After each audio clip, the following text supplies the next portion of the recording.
internet, dude. Welcome to American Whiskey. As always, I saw on Still Talking they made fun of this intro. Hey, what's up, guys?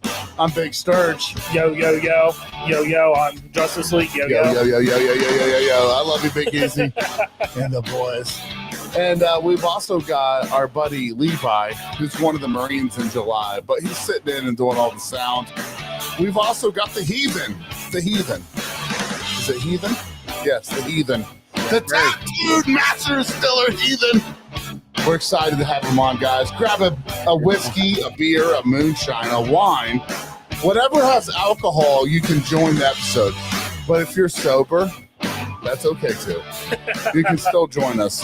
We're going to have a good time. But it might not be as fun for you. So, guys, we're excited for you to be here today. Hopefully everybody can hear us.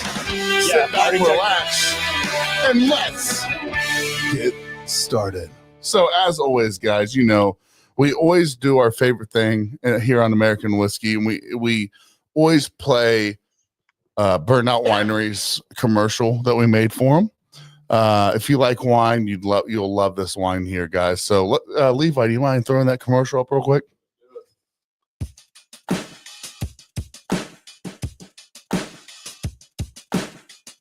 If you're looking for a unique wine experience, check out Burned Out Winery.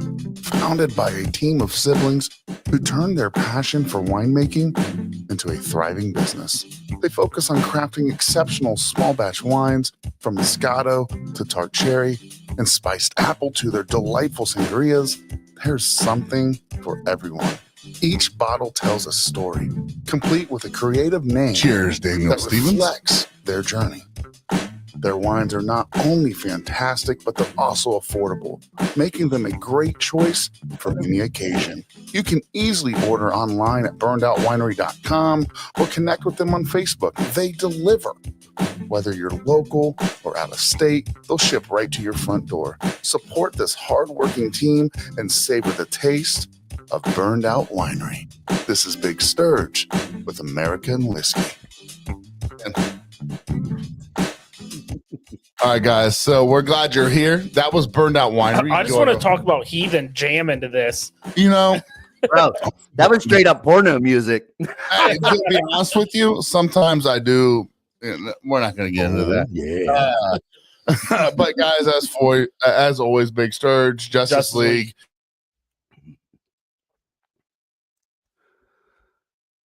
No. Hello. Yeah. Oh, there it is. Okay, man, you guys, it froze right there as soon as you said Justice League, and it went. You know what? You can introduce yourself now. Okay, well, my name is Heathen. I'm from Pittsburgh. I'm 45. I'm a stay-at-home father. I like to make moonshine, listen to heavy metal, and I am recently a master distiller.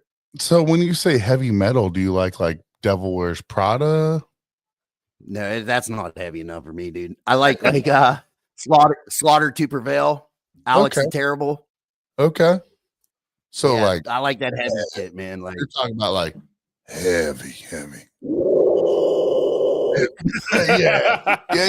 That makes damn, dude. That actually sounds good. That was right. Good. So let's go around the horn. You know what we like to do. So I'm drinking a new favorite to the studio. We'll probably switch again in a month. Yeah. We always do. We're on Natural Lights right now, and I am drinking a Buffalo Trace Barrel Select from Red Dot in Frankfort, Kentucky. I'm not gonna lie. So here's how we got back on the natties. I haven't been on the natties since I'm 34 now, almost 35, and I haven't had a natty since high school. But I saw it was $19.99 for 30 cans. I'm like, it's got to add to the flavor. The price has got to add to the flavor. Right. So I brought it into the studio. We tried it. We were like, how much was it? $19.99. Oh, this is fucking fantastic. Keep buying them. Yeah. So we've stayed on that. I also I'm sipping on a little bit of jalapeno moonshine. What are you sipping on, Heathen? So I'm actually just doing water today because I'm just getting over some sickness, man. And I don't know how much of any sipping I'll be doing here, man. This RSV. It ain't no joke, man. Yeah, it's no joke. Honestly, it ain't. I don't know if I've seen this much sickness go around. Right. I mean, it's been pretty wild. Right. I mean, wait, Ethan, weren't you the one that was but like normally though, what weren't Go you ahead. the one saying like, if you're not drinking, you're not welcome? I mean, hold on. Okay. Dylan got a point here. I love this. This is great. Hi, Elizabeth. I love you guys' content. Are you getting divorced? Just curious. I'm joking. We love you guys. All right. What are you sipping on? Some Heathen Shine right here. There he goes. God, Dylan. Dylan. Got to get rid of it. He's got the RSV. Here we go. Damn it. Sorry about Dylan. He does Let's this. get it. That's a hey. This is my own clear corn whiskey that I turned into like a Crown Royal. So it's a clear crown. Troy, cheers. Hey, a shot a day, right? Keep the doctor away. Mm-hmm. Oh, fuck. Oh, is that good? I don't know who this was. This is terrible. Oh, God. Which one is that? I don't know. I got the. Get my water all over it. Sorry. Sorry about that. Is one of these jars ones you were looking for? Oh, you don't have to behave, Daniel. You know that. Oh, my God. Give me the one I was looking for. We've never had this one. Oh, my God. No, that's not the one you like. Give me that. I thought it was the peach brandy. Was that one good, dude? I thought it was the peach brandy. That was one of the ones that we've never had, and I didn't realize it before I grabbed it. Woo! That was bad. That lights you up. Oh no, it was just so bad. Like you should know. You literally wrote "Don't drink" on the one you like. I know. Yeah, right. You need a Mr. Yuck sticker, man. There it is. Big Easy peach brandy. That's good. That's not bad. I made a good peach brandy this year. I picked 150 pounds of fucking peaches. We did one whole tree in like 4 hours, me and my uncle. And I'm gonna tell you what, man, it was good. That was the first time I did a peach brandy, and that turned out bomb, dude. That peach flavor is really boom. If you get it there, you know what I mean? Yeah, I'll tell you right now that's some picking. If you did it in 4 hours, that's impressive, dude. There was two of us, and there was a lot of. Let me tell you, my hands hurt so bad for the next 2 weeks. Like it was like hard to even grab anything. Oh, damn. Dude, no doubt about it. You were like, dude, I'm trying to, you know what I'm saying, but you can't, right? Because you just pick peaches and your hands hurt. You know? My wife had no choice. He was like, honey, I'm going to pick peaches again next weekend. So listen, man, this show tonight is for you. We are American Whiskey, and if you've watched the show before, it's obviously sometimes we're a bit much for some, but man, it's all about having people on, have a good time. So it's not an interview; it's a hangout sesh. We love doing that. Yeah, and I'm glad you're good with it, man, because that's just what we do here. Well, Serge, we talked about it, and there was one question you wanted to get back to asking that we kind of got away from. I'm glad you brought that up, man. So when we first started the podcast, we always ask the person coming on, what's one thing do you love about America? One thing I love about America is that I like doing the shit that they tell me I'm not allowed to do. That's what I like about being here. They tell me I can't do it. I'm fucking doing it. Period. Hell yeah. Hands down. You tell me I can't, I'm going to. That's it. That's what I love about being here, because you know what? There's really nobody that's going to tell me I can't do that. Well, Sturge, I heard he can't send you $100. That sounds good. That's funny. No, but honestly, that's awesome, man. We're so free. Even when you can't, you can, right? You know what I mean? Right. We have people in our lives and you know, that tell us that we can't do something. We end up working hard and doing it, you know, and that's what it's all about. But tonight, tonight's all about you, bro. So I want you to introduce yourself to everybody that's watching. Tell us, you know, when you were 8 years old, 10 years old, 18 years old, to the point you were at Master Distiller to where you are today?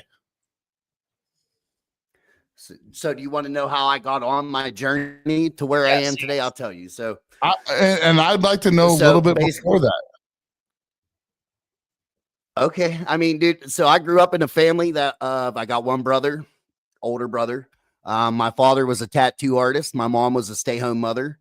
So I had both of my parents in my life for a very long time. Like, they weren't divorced, you know.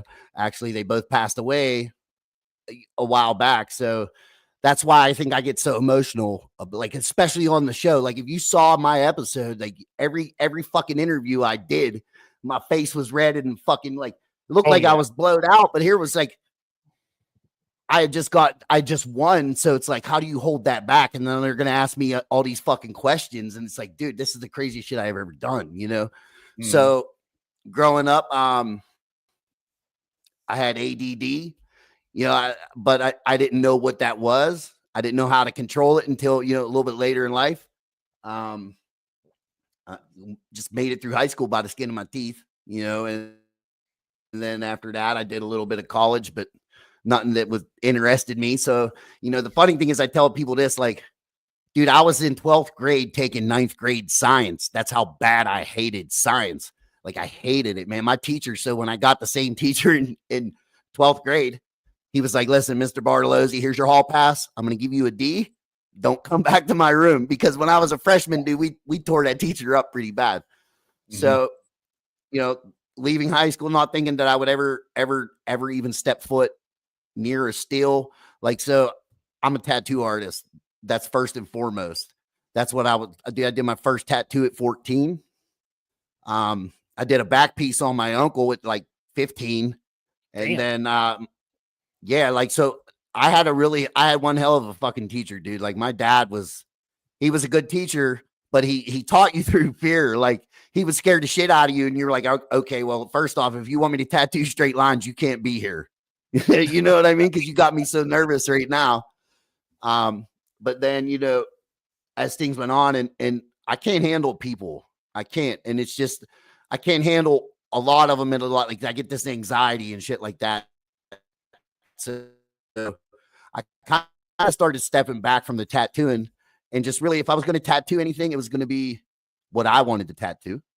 So if somebody wanted something, they brought it to me and I didn't like it, I wasn't doing it, period. I only want to do what's going to make me look the best. Now, when I make moonshine, that's the same thing. I only want to do what I know, like, is going to make me look good or is going to taste good. I want to be the best that I can at that drink or making that spirit before I move on to something different. Who would have ever thought, you know, you would be speaking to every American soul, man, and just in just a short period of time? Because, you know, I was adopted when I was 10 years old, and I grew up with ADD, and back then nobody knew how to deal with it, right? Nope. You know, they don't do this, so they gave you medication like Ritalin. And, Ritalin, that's what it was. Ritalin, yes. That's what I was get it. It actually, that they didn't give me nothing.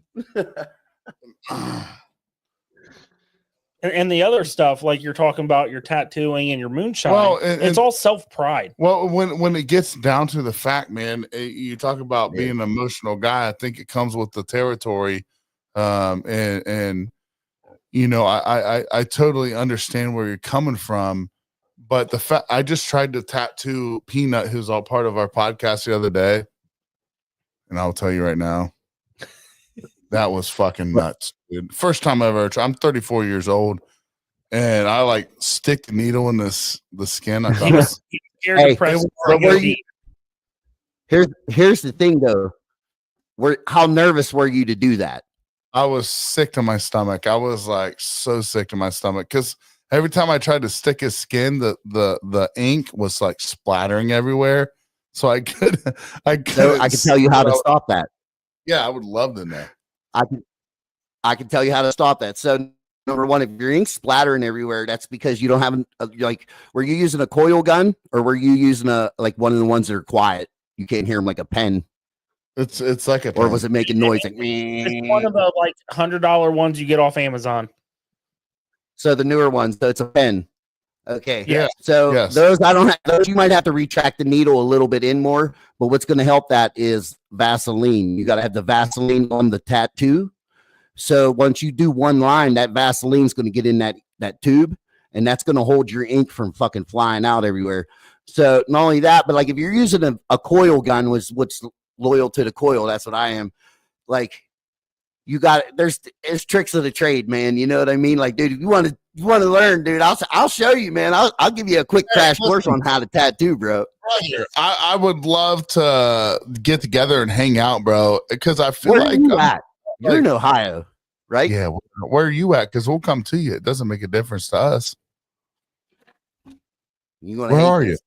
You're gonna hate this, bro. Not Michigan. Where you at? That's where I'm at, baby. Pittsburgh. Dude, our best friend is from Pittsburgh. Well, right by Pittsburgh, right? Yeah. So the person we did the commercial for in the beginning, the people right here, Bird Out Winery, they're right by you, bro. So listen, I'm a little north of the city. I'm in Grove City. I'm north of Pittsburgh. Dude, this is amazing, dude. Our best friends over that way. This is an excuse to come your way. Like, come on, you're bro. more welcome to come here. I got 7 acres of privacy here, man, and an in-ground pool, fucking basketball courts, whatever you want. I can shove Dylan's arm with needles, and you can show me how to do it, right, bro? Absolutely. And listen, and it'll be a good, clean fucking tattoo. I love it. Bro. It'll be a smooth one, but because a lot of people don't know there's a way. You got to either push or pull. What do you do? Yeah, you got to drag that line, man. You pull it. A drawer. These guys will tell you, but like tattooing, you can be a great drawer and a bad tattoo artist, right? To be honest, I feel like you were just too nervous you were going to hurt him. I was scared to shove the needle in the skin. Well, that's the thing, bro. You got to think of this, okay? So that needle should only go your 2 layers of skin. So this is how I was taught. A liner, when you're outlining, you take a dime, and it should only that needle should only come out the length of that dime is thick. A shader, you're going to do a nickel. So it's a little bit thicker so you can get it into there. Bro, we'll have that tattoo, whatever you want to do on him. We'll have it so clean, it'll be unbelievable. You'll be like this ain't shit, bro. Dude, I'm going to tell you something. Easy. I feel like I just had a tattoo school. Like, you know what I'm saying? But, here's the thing, man. It sounds like you're willing to dive into anything. I'm honestly, I feel you, bro. Like it's really fucking sweet to hear you just killing everything you're doing, right? You're killing the tattoo game. You won Moonshiners. Let's get into a little bit about that. How did you get into moonshine? And I mean, shit, bro. How did you win Master Distiller? So I'm gonna give you the whole tattoo guy. Listen, I'm gonna give you the whole laid out thing, right? Let's hear it. Number one, I don't even like to cook. I fucking hate cooking. My wife is the best cook that I know, next to my mom when my mom was alive. But so we had lived in Cranberry, PA for a while, and a friend of mine actually used to be my steel hand. We both were doing it. He had said to me one day, he says, "Hey, you ever see Moonshiners, the show?" And this is right, and I'm talking right when it first come out, because we were laughing about when Tickle fell off the fucking roof and broke his ribs on Tim's truck. Right. Yeah. So that's one thing that I can remember. So I'm like, I start watching this show and I'm like, I've never really had a taste of good moonshine. Like my brother would go out of state and he would come back with like shit from Kentucky and stuff like that. And it was always just fucking like, like, dude, why are you giving it to me 200 proof? I can't even fucking do anything with that. You know what I mean? Like, I can't drink. I can light someone's house on fire with it. I can't drink it, So I start thinking, like, I'm going to try this. So I went to fucking Walmart. It's honest to God's truth. I went to Walmart and I bought a stainless steel pot like this. And then I bought a stainless steel salad bowl that fit right over top of that pot. I drilled a hole in the top, and then I got copper tubing with a brass, I don't know, it was a brass, whatever, connected it to it.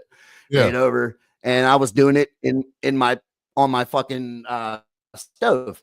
And I remember friends were coming over, and I was throwing 120 down the drain. And they're like, "What are you doing?" I'm like, "It's not high enough." They're like, Well, don't throw it away. I'm like, no, it's not what I want. You know, I had no fucking clue. I didn't. I got some good stories though, dude. I had no clue. So after doing this for a minute, I'm like, you know what? I'm gonna do it right. Like R2D2 was great. That little what I learned on was great. Yeah. But when I bought a copper steel, that changed my life forever. Like, bro, I have 3 of them. And listen, I got them all from Georgia Steels, North Georgia Steel, and they're so old that they don't even have the plaques on them. They're just engraved North Georgia Steel. So like they're the OGs, man, like the originals. Oh yeah. And we started doing that. I did that for a while and it was coming out good. And then a friend of mine approached me and says, "Hey, I got some stainless steel." I said, "What, like sheets?" He's like, "Yeah." He got them from the Heinz ketchup factory here in Pittsburgh. So he was in charge of like cleaning the place out. So he gets me these 2 sheets of stainless. And out of those 2 sheets, I built a 400-gallon submarine steel. Jesus. So yeah, bro. And I use a beer keg for the cap. So I cut the beer keg off at the bottom, like the very last rib that's on it. And dude, it fits in that bitch perfect. Boom, with some tri-clamps coming down. So did you make your mash in the pot? Yeah. That's what the submarine's for. You got to mash in and let it rip in there, dog. Don't get the submarine. I'm like, that's so badass. Like, I want to be able to mash into what I'm running. Yeah, because it's that much easier. You ain't got to piss around with nothing, you know? The hard thing is, like, the stainless is a little thicker than normal. So it's like, it's a little thicker, but it won't burn out. Like, I won't ever burn through this thing, you know? But it sucks because it might take, I don't know, it'd probably take about 24 hours. You know, before it starts letting it rip. But when it goes, dude, you're getting over 100 gallons of shine out of it. Yeah. You know what I mean? So, and that's what I said. I've always been the kind of guy, like, if I'm going to do it, I'm going to do it. Right. So we built this, couple other things. And then we were down there down in my woods running one day. And I looked at my buddy and I said, dude, I'm going to go and try, like, because they were filming The Outsiders here in Pittsburgh, which was a series. Right. And they were looking for bearded men for extras. So I was like, what the hell? Right. So I'm going in there trying to find it. I filled one out for that. And the very next ad on there was for Moonshiner Master Distiller. And bro, it was like, I was not looking for that at all. Nowhere did it even cross my mind. But I was like, you know what? Fuck it. I've been making moonshine for 10 years already. Like, I'm going to fill this thing out, you know, or 12 years at that time. Because it took 2 years to get it back to me. So I filled it out. 2 years goes by. I get this email. Now, this is wild, dude. My mom and, like I said, my mom and father are both gone, right? So I get this email on my father's birthday. Like, my hair is standing up, dude, just thinking about it, right? So I was so like, is this even this get like, I'm Googling everybody that's sending me shit. Like, cause I'm like, dude, if this is a joke, you know what I mean? Like, I want to make sure these are like real people. Yeah. So everything worked out.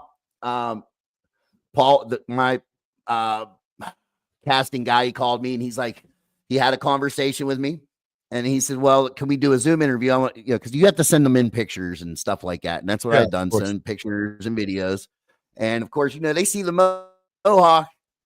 They're like, oh, what's this guy got? So out of 17,000 fucking people, I was one of 3 that got picked. Yeah. And this is what I told somebody, like, because I get it in my inbox all the time. They're like, get me on, pull strings. I'm like, listen, dude, I don't have those kind of connections. Like, number one. Yeah. Number 2, I can tell you what you're going to need to do. You're going to need to not look like the guy to your left and not look like to the guy to your right. You need to become different. Oh, you got to be you, right? You got to be you, but you got to have something that sets you apart from everybody. Yeah. I mean, you're being right. So, no, it's the mohawk. It's the bandana on the head. It's the beard. It's where, you know, I wear suspenders all like, you know, I'm hoping my son comes home while you're on here because he's 8 years old. He has a mullet, bro. And it goes halfway down his back. Yeah. It's like, you know, it's all about it. Go get Ryan. Tell Ryan to come here. Dude, I love it. He's a wrestler. He just made state this last weekend at regionals. And I'm like, he's like, you think the mullet did it? And I'm like, of course the fucking mullet did it, bro. Like, you know, the mullet gives you power. Now, is it a Kentucky waterfall? I don't know. You'll have to tell yourself, man. I'm bringing them down here to show you because like, am I wrong? This is Ryan, bro. Yeah, that's older version of Ryan. This is right like there. Ryan just told me the other day. He's like, Dad, what if I get a American whiskey tattoo? I'm like, dude, you're almost 9. Not happening. Oh, bro, I got a heathen tattoo on my throat. Ah, shit, ear, baby. Next thing you know, he's going. You don't even want to see the rest, dog. I'm covered from the ears down, bro. Like I got some wild tattoos, and it's all anti-religion. I feel like that is my son. That's who he's going to be. I got tattoos, but he's all about. He's an artistic boy, and that's why he's super good at wrestling, man. He's not the most athletic kid in the world, but he's artistic, right? And that's wrestling, what you need, man. Yeah, man. I mean, it's crazy. And he's double jointed. No one can ever keep him anywhere. Oh yeah, he's getting off. He needs to come down and say hi to you because he loves your hair. So he's going to come down here and say hi here after a few. So here's my question. So when you go into this show, you know who you are, but you don't know the other guys, right? You don't know. Oh yeah, so that's a good one, right? I didn't know any of them. I didn't know Katie. I didn't know Nate. None of them. Let's hear about that. Okay, so I am who I am, and normally I'm just a chill dude. I really am. But the tattoos, the mohawk, the beard, it kind of gives you that attitude. You know what I mean? Like people don't really fuck with me, and I'm just gonna put that out there. But I know I can portray that image very well. So I'm going into this thinking like, man, I hope these people were assholes because like I'm coming hard. Like I'm coming for the fucking gold, right? And I don't care who I got to go over or through to get to it. And I had that kind of attitude. But when I met them, like Nate was super cool. I was hoping somebody be nasty towards me. Not one time, nobody except for some of the producers. That's about it. But like I wanted to be that asshole and I couldn't because they were too cool. Yeah. So I get there. I meet Katie. I meet Nate, and everything, dude. There was at one point in time that like it went through my head like, dude, you got to put up or shut up. Like you got yourself into this. You better fucking win because I'm going to tell you why. It's going to be on national TV and I cannot blow up if I'm going to blow my spot up at home, I better win and make it worthwhile. Right. So that's the kind of when heathen, you're leaving your life behind to go chase a dream, right? Something that's probably most people's not reality, right? It's not a reality at this point. It's you gotta, a lot of these people, and not just you, but all these other guys, they all have jobs, right? And what's up, bub? Hey, my son wants to say hi to you. Is that okay? Yeah, man. Where's he at? Show me your hair. Show him the mullet, man. Pull. Yeah. You see, yeah, boy. Yeah. He's got the mock and the band. Oh, that's what's up. Look, hey, listen, always that hairstyle is going to set you apart from everybody, bro. Yeah. You want to say it? You want to hear him? Put the headphones on. Go ahead. Listen, man, that hairstyle, that's what got me on the show. That's what makes you stand out, man. So you keep it real. And don't change it unless you're ready and only you want to change it, man. I love the hairstyle and keep kicking ass at the wrestling, dude. I hear you're the man. Okay. Tell them what you just did on Sunday. What'd you do? I made steak. Woo! Yeah, bro. That's what's up. That's something I never did. I wrestled, but I never went that far. It's pretty cool. So you got something over a Master Distiller. See that, man? You got a cooler haircut than I do. On Master Distiller? Yeah. This guy right here that you're seeing drinking that, with all that, he won it too. Hey Ryan, you know something that he said he would do? What? Give you an American whiskey tattoo. He said he would, man. He said he would. Do you want it, don't you? Mommy said he can't. He's too young. But we'll give you a fake one first. I'm 16. So my wife said when he's 16, he's allowed to do it.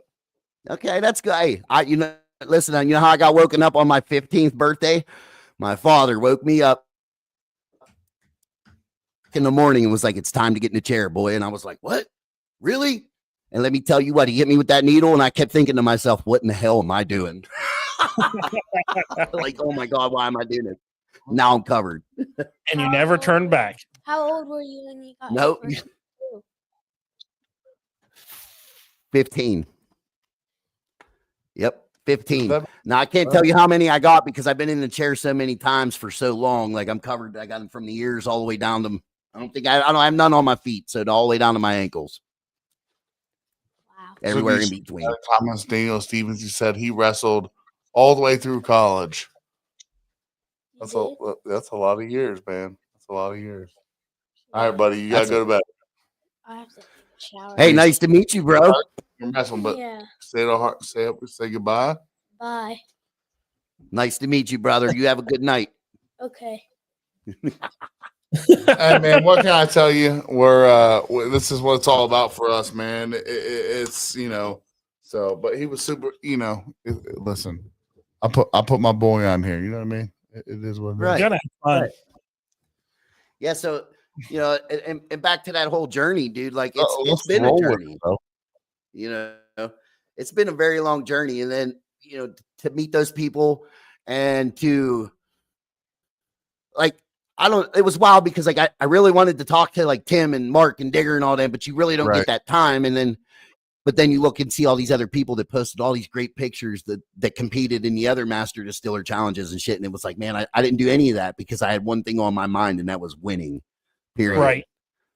Like the other two, like the girl was a local, and Nate was from Minnesota. Nate went back home. She went to her house. I went to the fucking store across the street and bought a hot plate because when I knew, like at one point, I'm like, all right, I got to figure out what I'm going to make. So here at home, everybody loves my orange creamsicle. Okay. That's my number one, dude. I actually quit making it because I got sick of making it because everybody wanted it and I couldn't make enough of it. So I was thinking the whole ride down there, what am I going to make? What am I going to make? And something just popped in my head because it was either that or strawberry. And my mom, like the show said, my mom used to make the orange cinnamon rolls for us on Christmas. Mhm. And that's, dude, my absolute favorite thing in the world. So if I already can do an orange creamsicle, I was thinking to myself, how can I take that orange creamsicle and change it to where I can make it an orange cinnamon roll? So after I actually sat down and thought about it, I went to the store. I bought a hot plate because I didn't take nothing with me down there at all. Like no shine. I was so mad because everybody had shine. And I'm like, man, I didn't bring nothing. So I go to the store. I'm in the bathroom in the hotel cooking, making orange creamsicle. But I made it to where I only had to change one ingredient. And now it turned it into the orange cinnamon roll. And then I was like, oh man. So the one thing we were allowed to bring from home was cream. So I'd already had the cream mixed up with what I was going to put in there. And man, when I put that cream in with that orange, dude, fucking lights out. I was like, man, this is unbelievable. And then to go on the show, and then they have their guest judge, Millie. Okay. Which when they said her claim to fame was the sweet potato, orange glazed honey bun. I mean, dude, the hair stood up on my neck. I'm like, dude, there's no way I'm losing this challenge. There's none. You're like, I got it now. Exactly. I got it. Until Katie pulled out the bucket, put some almonds in there and the torch and start roasting them. I'm like, this girl knows what she's doing.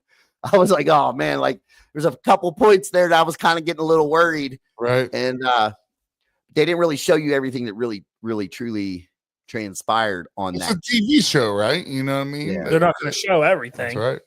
No, like I feel bad that it happened the way it happened and what happened to her, but there was, she had multiple opportunities and it just wasn't her night, man. Listen, that girl was amazing and I'm surprised she didn't beat me, but I think that was the one thing I'd go was I wasn't there to. Oh no, there you go. Oh, you're good. We So can yeah, hear that it. was, all right. And then, and I think what really blew me away the most was just being in the room with Mark, Digger, and Tim Smith, man. Like that to me, like I said from the jump, they're the only reasons why I make moonshine. So just imagine, like, I mean, everybody has somebody that they look up to, right? Yeah, absolutely. Whether who it is, no matter what, like those people play a ginormous role in what you're doing in your life, in a sense, right? So Right. to be in the same room with these people and they're about to drink my stuff, like for me, that gets me emotional right away. Just being there, you know what I mean? And then the worst part was I had to wait 8 months to hear Tim Smith's review, because Tim Smith come up to me at the end. Like, he literally waited around for me, and he was like, dude, you know, I don't like those kind of drinks. He's like, but you knocked that out of the park. That's literally what he told me. Like, he waited around, you know, to tell me that. And it was like, you know, holy shit, my idol is actually telling me how good I did. Yeah. And dude, you know, because, you know, you question what you're doing at all times, right? I'm a guitar player, music artist, right?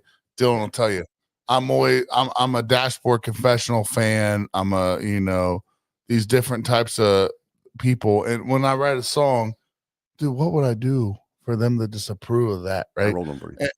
And God damn, dude, like to know that he waited for you just to tell you, hey, you know, that's not my favorite type of thing, but damn, yours was good. Yeah. I mean, That's dude, isn't that mind blowing? Oh, it is mind blowing, dude. Like, I mean, first off, it's crazy that you created your own legacy. So when I listen to your story, I hear the fact that there may be no background to your story for moonshine. Right.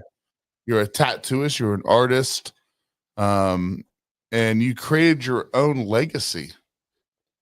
That's pretty cool to me. That's where it's at. It's being the artist part. Yeah, it's being the artist part is really what really gets me. Like, dude, if it's art or building, like I'm a carpenter. Like I've done that for a while. I did a lot of things, and I'm a hands-on kind of dude. Like, I love like music, dude. You said you music. I got 5 guitars in the next room. I got a drum kit in the garage down below. Like, I got a recording studio in the other room over there, dude. Like, yeah. I love anything that's artistic, man. Like, it's the bohemian lifestyle, as my buddy would say. So we need a Big Sturge and the Heathen collab. I would do it, man. Bro, let it rip.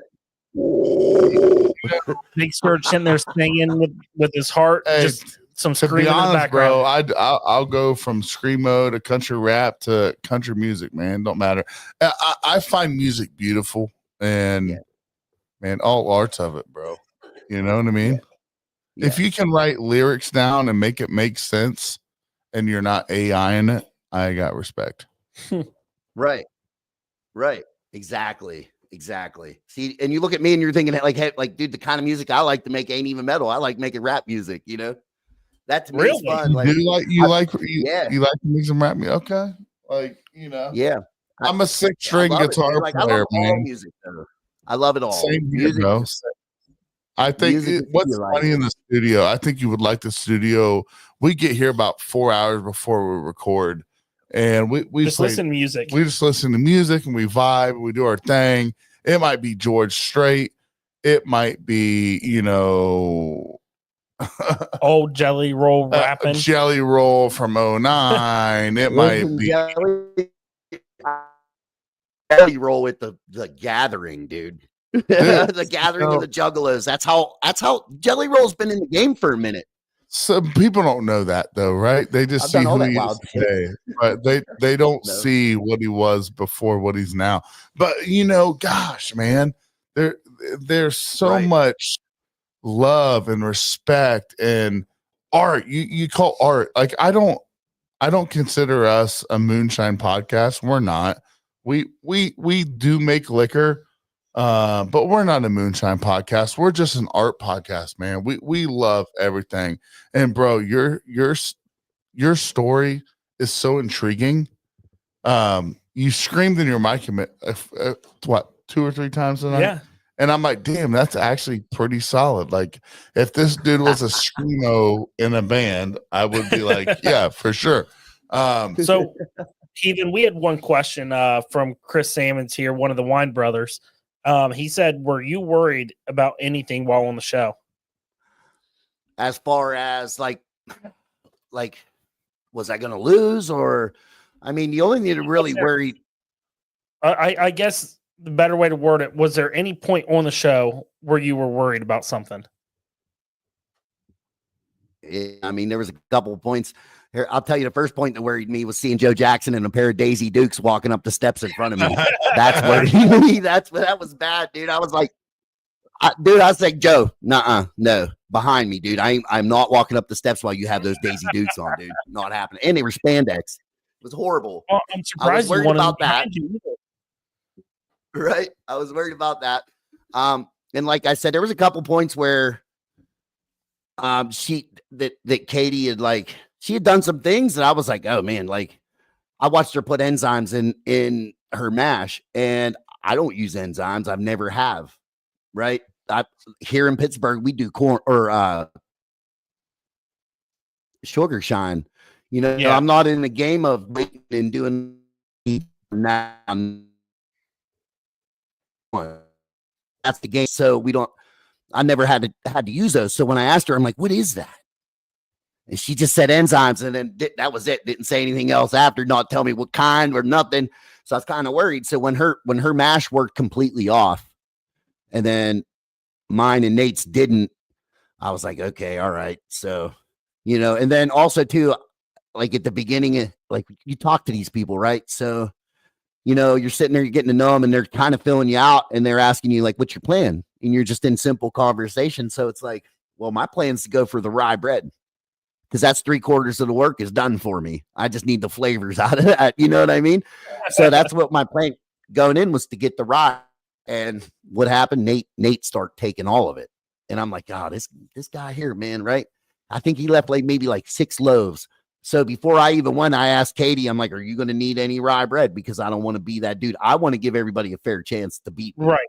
That's how I felt. You need, not trying to screw each other over. Exactly, dude.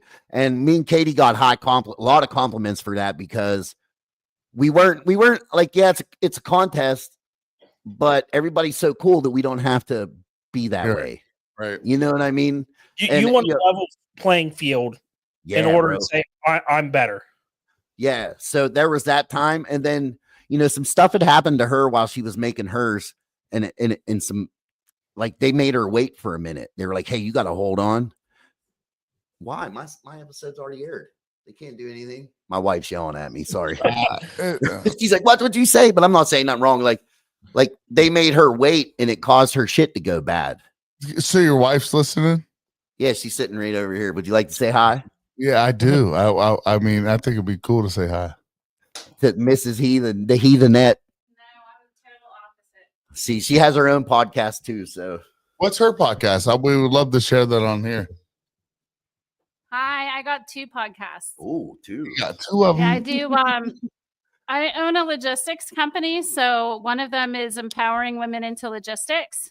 Shit, that's good. And the other one is Ladies Leadership Coalition, because I do a lot of mentoring. And one of the women that I mentored wanted to start the podcast with me, because she's like, we got to help other women. So, so those are the 2 I do. So why aren't you sitting in on this episode? Because I just got home from work and I'm making this guy dinner right now. I got you. I mean, he did already praise you when you're cooking. He did. Oh, yeah. I did. It's right. See, she wasn't even here, and I already praised her on her cooking, right? Hey, I'm a fat guy, so I'm interested in seeing if it's good or not. Well, I will say, though, my cooking's gone downhill a little bit as my company has demanded a lot more out of me. So I would say over the years, I went from cooking a lot to not cooking as much, because by the time I get home and exhausted and all that good stuff, Yeah. Well, your husband thinks you're a chef. Partially. What I want to be is a good call. So, well, you know what?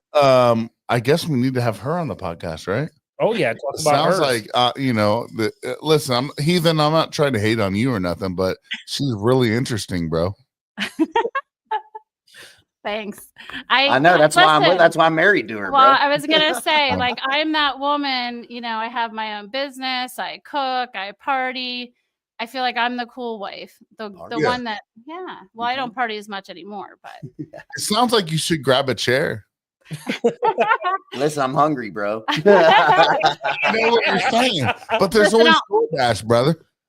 I'll bring his food down here so he can eat it while he's talking to y'all. That makes sense. Hey, that sounds great.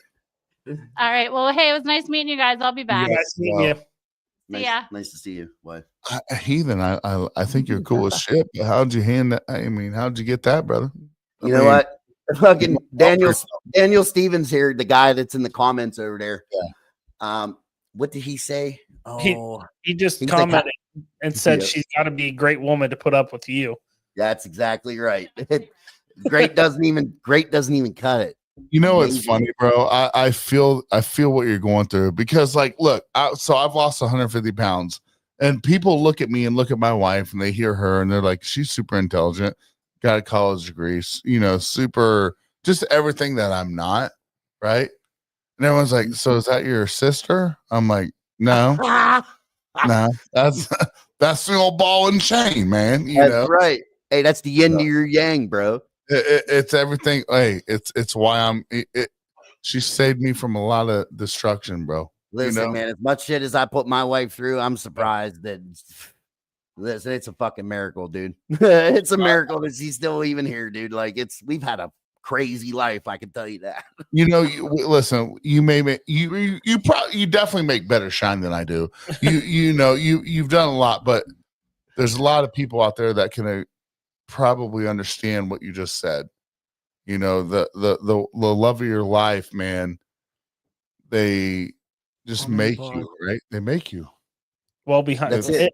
What's a saying they say? Behind every man's a greater woman. It's a fact. That's right. Man. That's right. Listen, she drives me. She really does. She pushes me to be better. She pushes me to do better. She pushes me to do things that I don't normally want to do. You know, and it's making me do things that I'm not accustomed to. So I'm grateful for that because I would really throw up a wall. I wouldn't do half the shit that I need to do. You deal with if it wasn't anxiety. for I her. heard you say earlier you deal with the anxiety, and here's the thing. When my son went to go wrestle on Sunday, he was dealing with that, and he was like, "Dad, my body feels funny. I like, you know, I every time I go to wrestle, I start to freak out, and I'm like, son, it's anxiety. You know what? You're not alone." I said, you know, you're not alone. And bro, it was so cool to hear you say that you dealt with that for so long too. I still deal with it. Like when I go to do a tattoo, like it takes me about 3 or 4 lines to put in before I'm not like this anymore. Yeah. You know what I mean? So like Because there's another the enemy wants to create that into you, right? And it's like until you're able to say, fuck you, I know what I'm capable of. I know what I can do, and I'm gonna fucking do it. You know, I'm gonna kill it, man.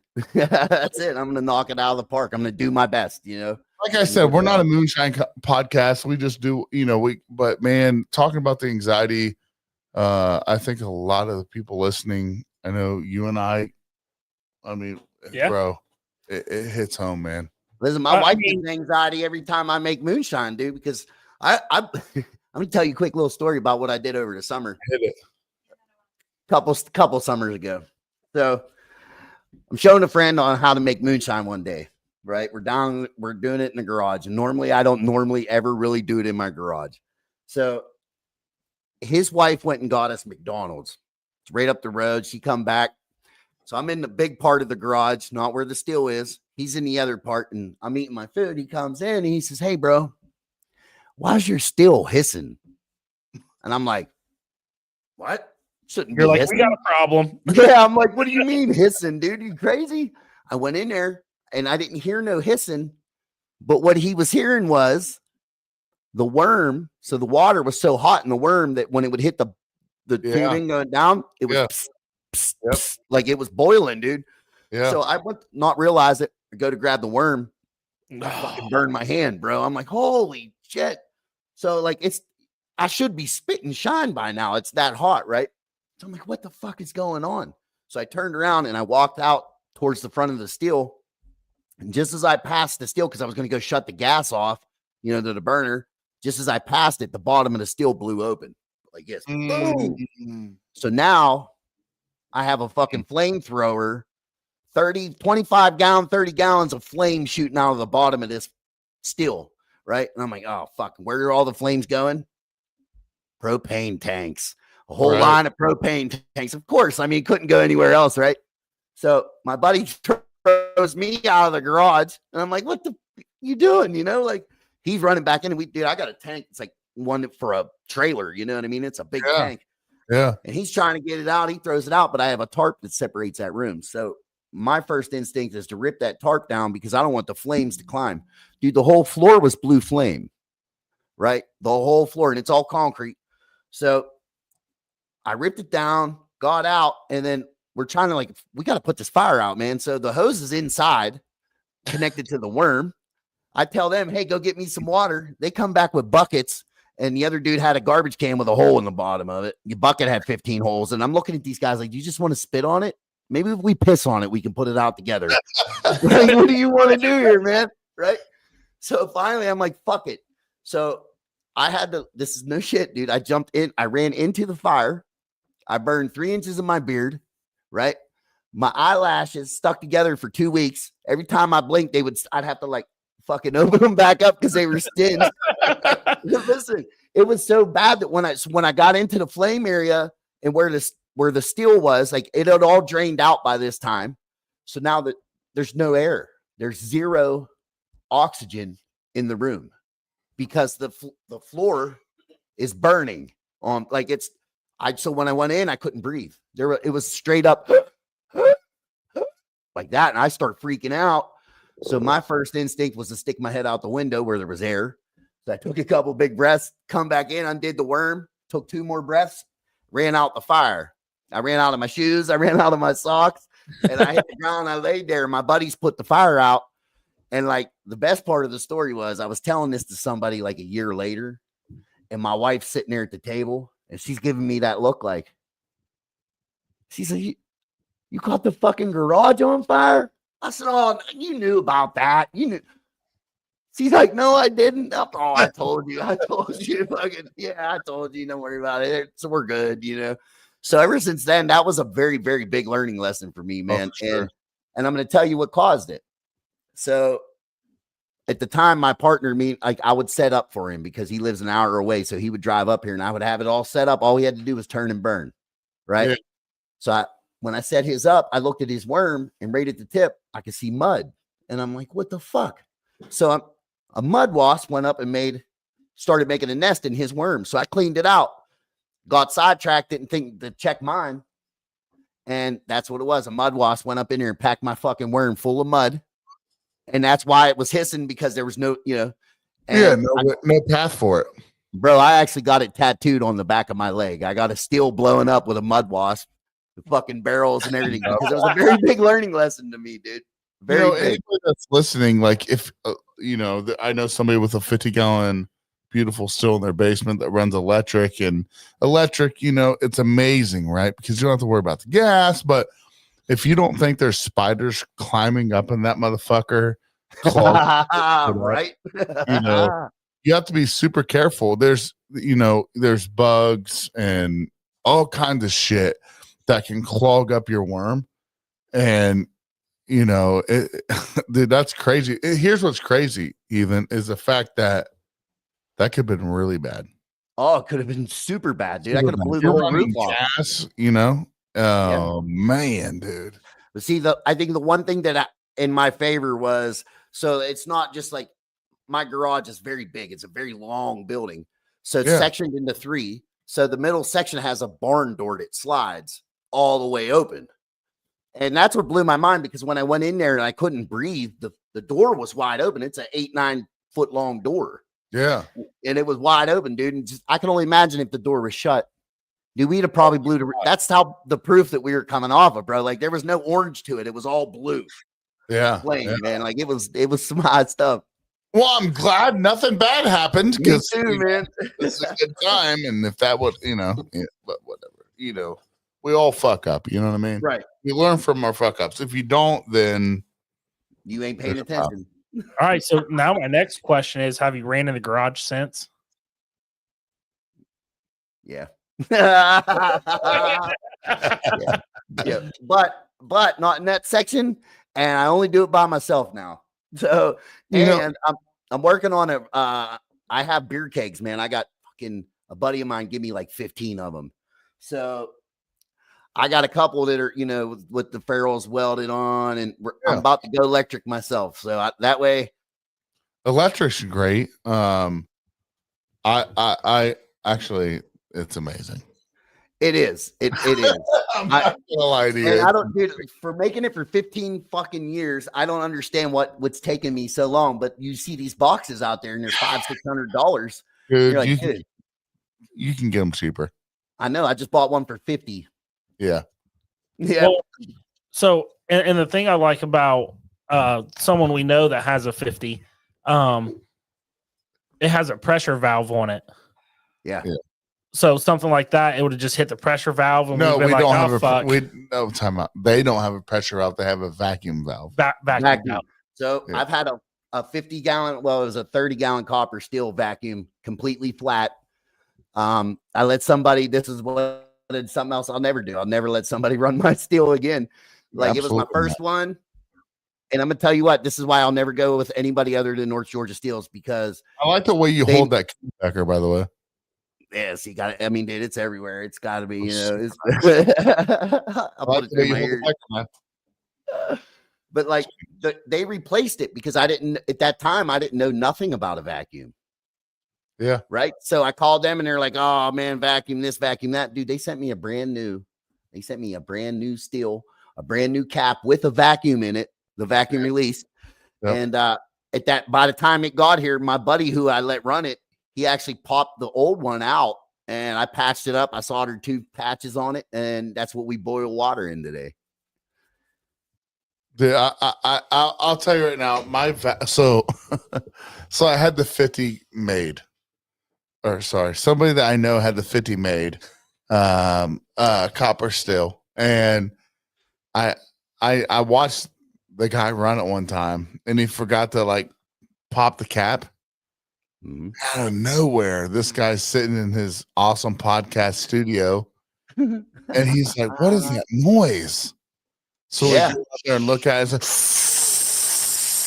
And I'm like, bro, I think you forgot to pop your cap. And he's like, oh, shit. But nothing ever happened to it, dude, because that vacuum was on it, dude. Like, I was like, what would happen if that wasn't there? He's like, dude, I said it would have collapsed. I was like, dude, it sucked mine like if you would step on a pop can. Flat, dude. Like flat. I walked down there, saw it the next morning. He's like, hey, dude, something happened to your steel. I'm like, what are you talking about? Like, what could happen to my steel? I turn around and I'm like, yeah, it was like, dude, it's like killing my first kid, man. I was going to kill him. Wait, you did? Or I wanted to. Okay. I just want to make sure we weren't part of a crime. Well, remember, he said he has 7 acres. He's not going to show us the 0.1. Right.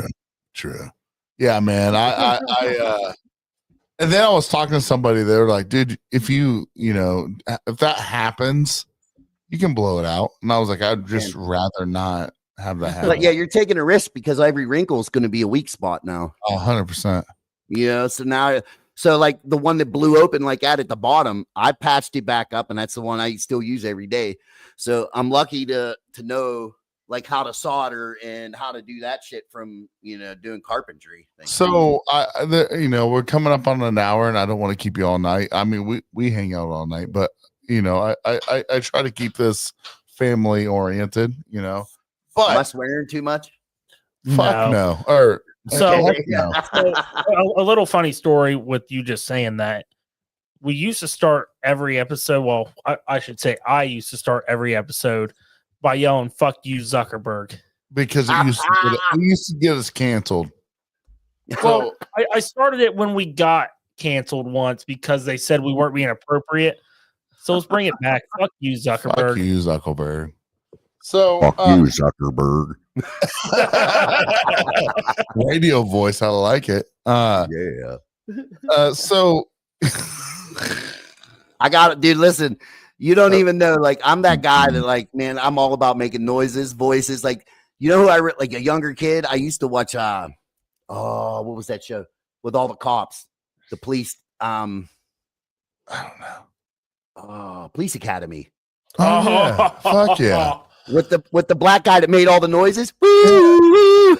I used to watch him nonstop because Yeah, 100%. Yeah. that's how I learned how to do the machine gun noises. You know what I mean? Like, this dude was wild. Well, if you're going to bring it up, I want to hear the machine gun noises.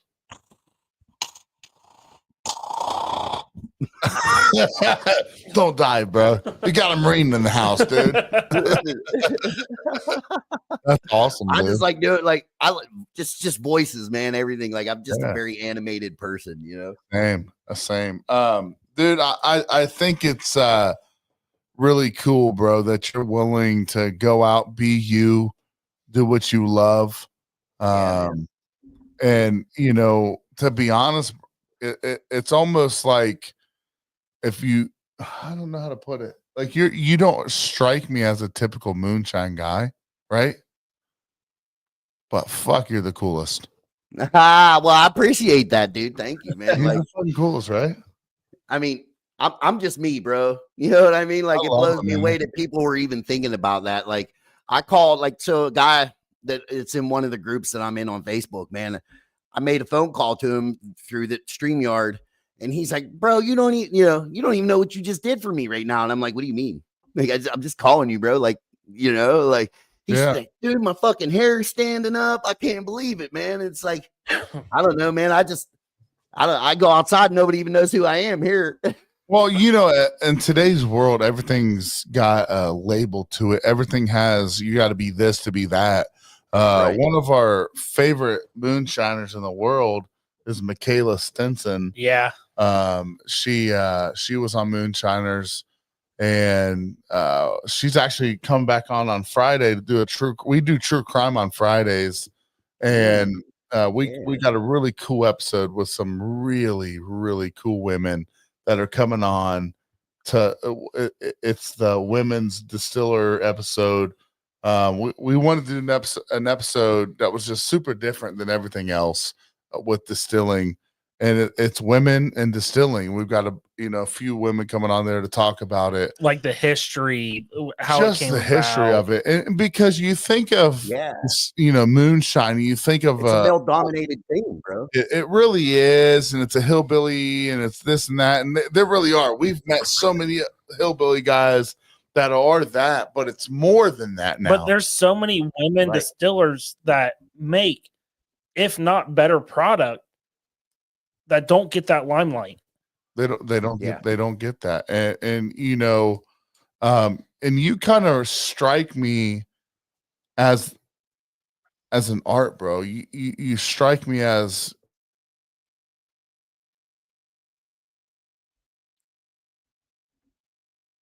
Oh no, did you pause? Cool, man. I mean, I'm just. You got a great fucking mohawk. I'll just fucking say it, dude. I mean, listen, I didn't hear anything you just said right there. It came back in when you said you're fucking cool, man. So, I mean, hey, that's just no internet shit. So, basically, what he's saying is it's cool to meet people like you in this community that don't feel like they're above the rest. No, bro, I ain't no better. Listen, I put my pants on the same way you do. Because there's too many of them that think they're better than everybody. Yes. And I'm going to tell you, listen, I've already ran into that. So there's a guy that was on there. I think he was on like season 1 and he lost. And this dude was already on my page trying to burst my bubble about how it's rigged and it's this and it's that. So I know that being who I am now, it's really hard for me to keep my mouth shut. So if you're going to come up here and tell me that it's fucking rigged, listen, part of my interview was telling that guy, like, nothing I did on that show was rigged at all. Nothing. Yeah. They didn't even know what I was making until the last moment. Like, I didn't have to tell them what I was making. So therefore, what I told dude I was like, well, you know, it's funny because you'd think the hometown girl would have won if they rigged it. Number one. Right. Number two, what the fuck does that say about you? You lost your own rigged episode, asshole. Have you ever saw one of these? Here's 2 of them. That's what he did. That's what I thought. Right? And then he's crying that they gave it to the other guy. And it's like, listen, how about this? How about you? Number one, you shouldn't have went in there so fucking confident. And number 2, you probably should have put a better fucking jar on the table, and they would have picked yours instead of his. Period, hands down. Yep. Okay, sorry that Tony from West Virginia won. Zigzag, So I'll say confidence isn't. Hey, Zigzag. That's right. I would say confidence is the end all be all there. It's if you lose and you're confident, take criticism from it and learn from it. Exactly. Like he must have been one of them dudes that got a fucking participation trophy. So thinking that second place is not, you know what I mean? Like, no, I deserve first place. No, dude. Actually, if you deserved first, you would have got it. Hands down. And here's the thing, you know, at the end of the day, we can only do what we can do. You know what I mean? Right. We know some great shiners that didn't win that show. Right. So, right. I mean, honestly, John Bentz, he's second place moonshiner. Makes some great shine. Some of the best we've ever had, man. He's opened up a distillery right now. He's in the works of it. And to be honest, I would think when you're on that show, it's about the experience, not the win. The win might put some, you know, icing on the top of the cake, but no matter what, man, the opportunity, the limelight, like just to be able to be considered for something so awesome, bro. Right? Like I said, there's for my episode, there were 17,000 people that sent in, you know, wanting to get on there. And this is what they told me. Like, they were like, dude, it's so refreshing to have somebody that's not the typical stick in the mud that we always hear about. Right. I'm just the guy that makes sugar shine. I think you're the definition of that, though, right? Michaela's the definition of that. Right. You know, we got Sean Rigsby here in Springfield, Ohio, where we're at. He's kind of the definition of that as well, because look at the town we're from. Man, it's you guys that are willing to put your name on the line. And yeah, man, you know, hey, look, you know, how many times do you have people look at you because you have a mohawk, right? Dude, that's the beacon. And people might be like, man, what the fuck? But other people, like my son, would be like, damn, that's badass, right? Being willing to be an opposite of people around you is pretty fucking sweet, bro. I appreciate that, man. It actually is a really good. I just look at myself just like a normal, like a good, you know what I mean? I'm just for me. Sure you are. I mean, but you're more than that, though. You know what I'm saying? Like, it's just really cool, bro, to see you part of this. I'm happy to be a part of it. That's for sure. Like I said on the show, bro, I don't win nothing. Like I'm that guy. Like, yeah, I'm lucky to have a beautiful wife and a beautiful life. But I don't win nothing. Like, I don't ever put myself out there to win anything. Like, when I do things, so like I was in a motorcycle club. Okay. So that was one of the greatest experiences I had at first. But then I realized, like, whoa, it's not where I want to be.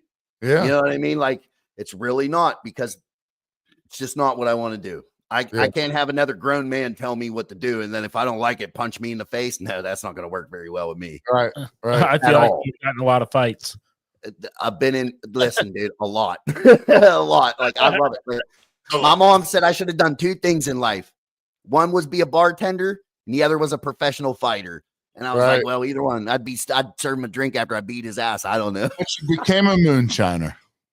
So I became a moonshiner. That just happened, though, man. Honestly, I just kind of rolled into it. And then the more you do it, the better. Just like anything else, like tattooing, man. The more I do it, the better I get. You know, it's honestly an art, right? It really is.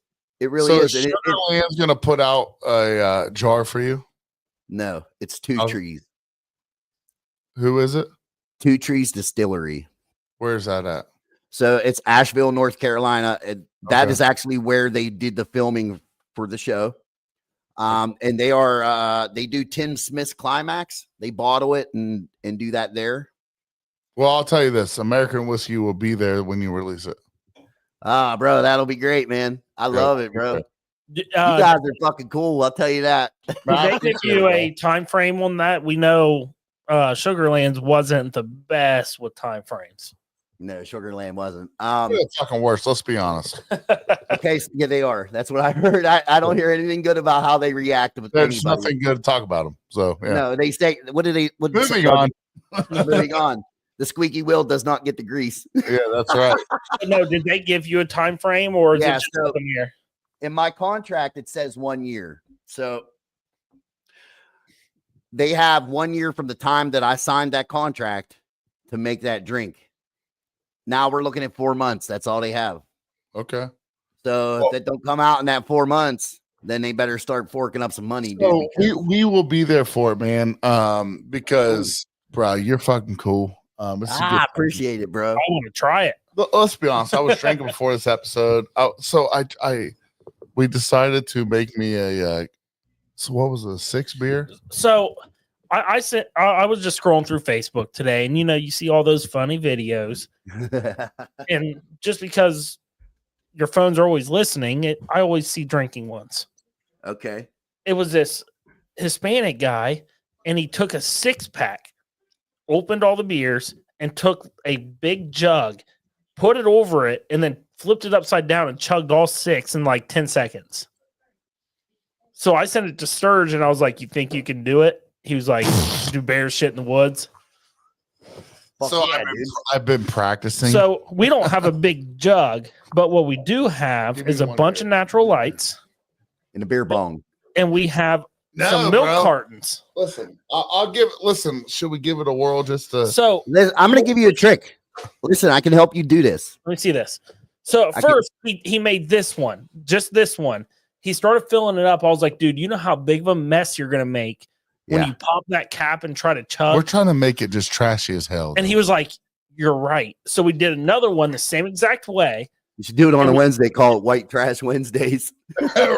right. And we decided that we're just going to pour 6 beers in one, open the cap of the other, and just dump it in.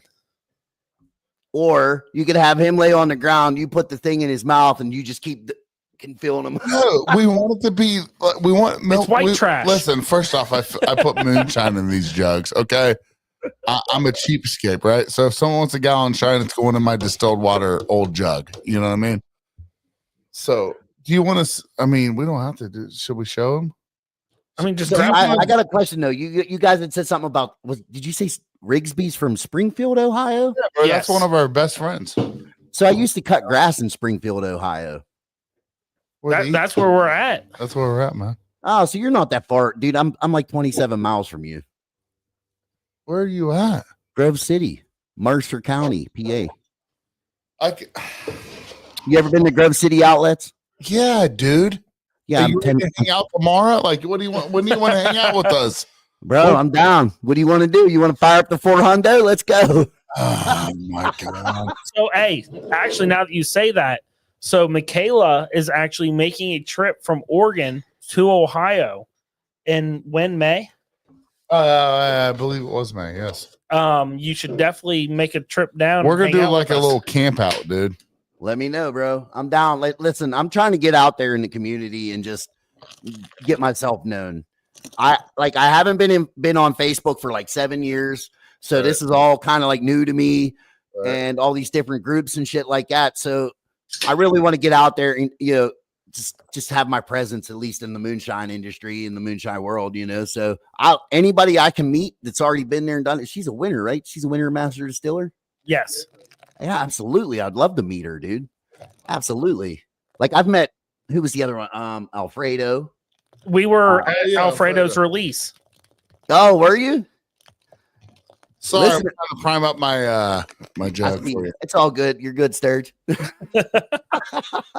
I see you're busy, bro. It's all good. I'm trying to prime it for you, dude. Come on now.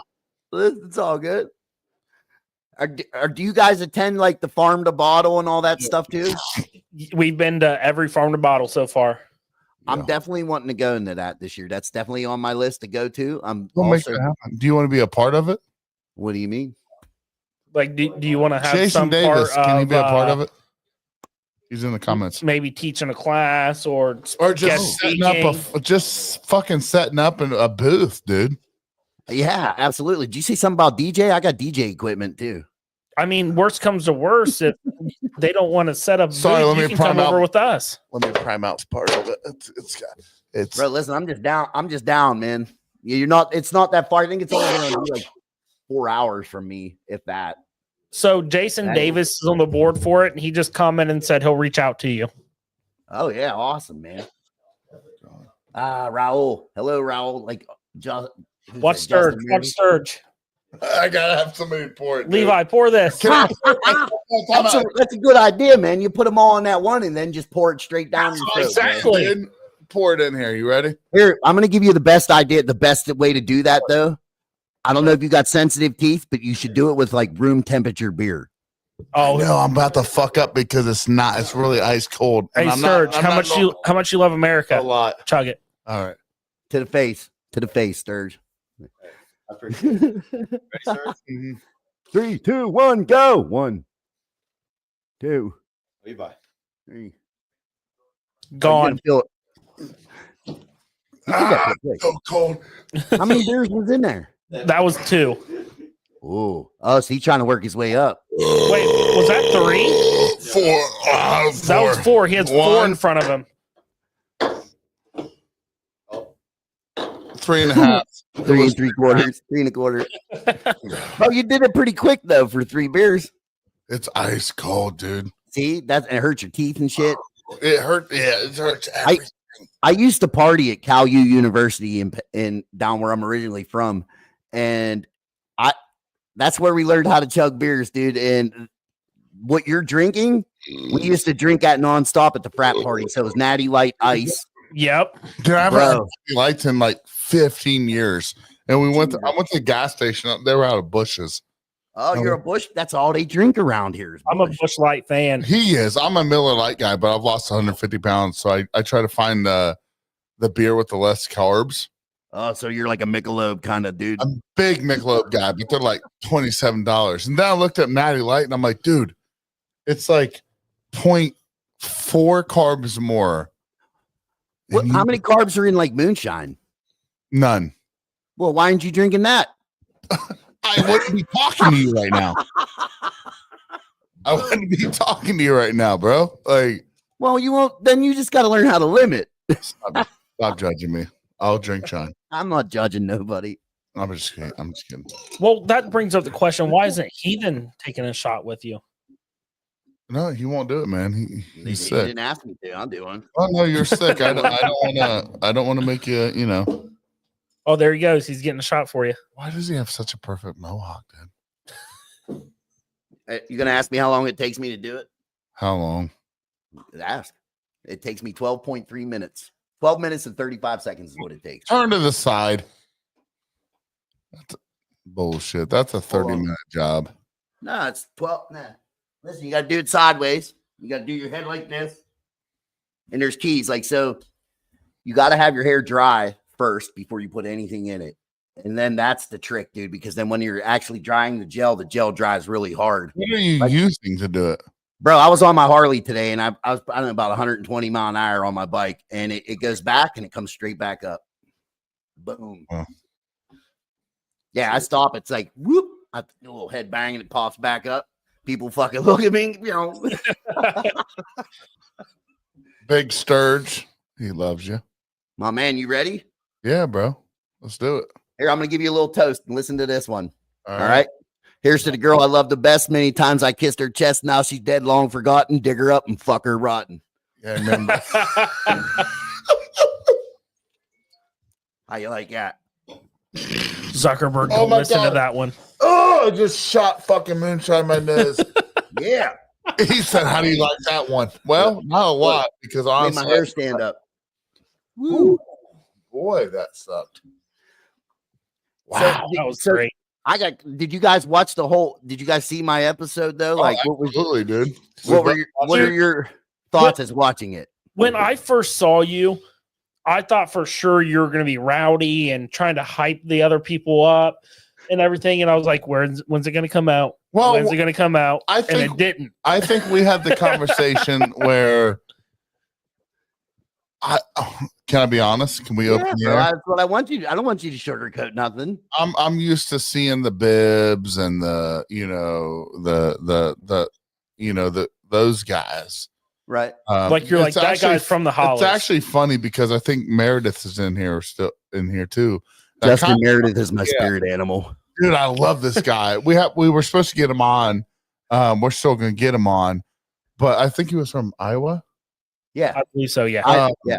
And I was when I watched this episode, I thought the same when I watched your episode.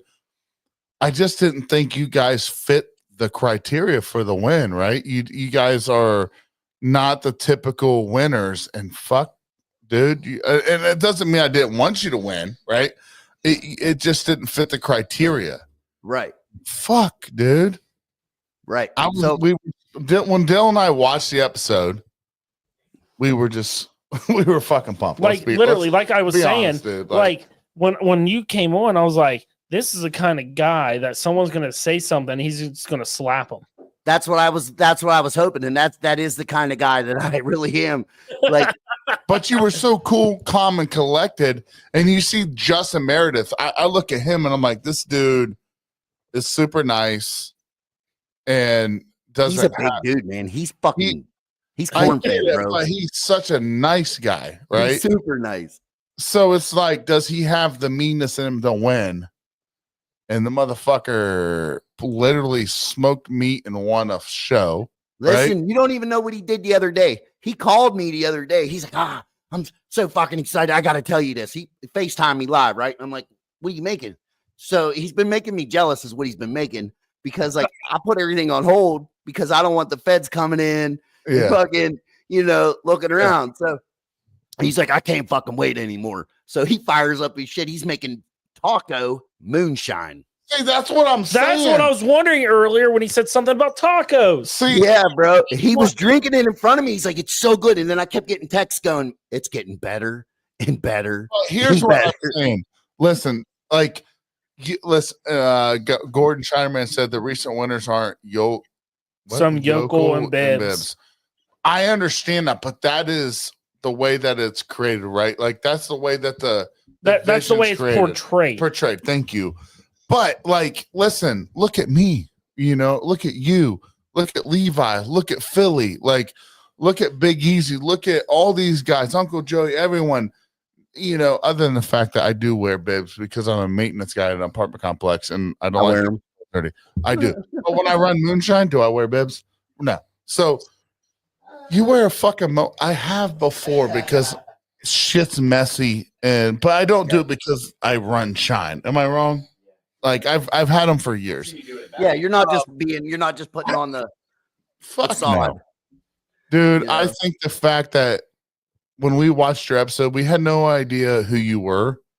Levi, Phil, me, Dylan, we watched your episode. It was just super cool. Justin Meredith, when we watched his episode, same kind of thing. Super cool to see the person that you would think wouldn't win. Oh, so okay, so that's what I wanted to hear. Like, so I don't mean to be a dickhead. I'm just no. That's exactly what I wanted to hear, dude. Because like I want to be that underdog. You were the underdog.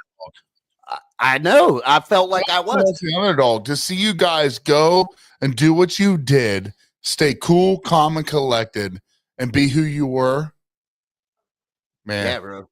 I ain't changing for nobody. I'll tell you now. I feel like you figured it out by now.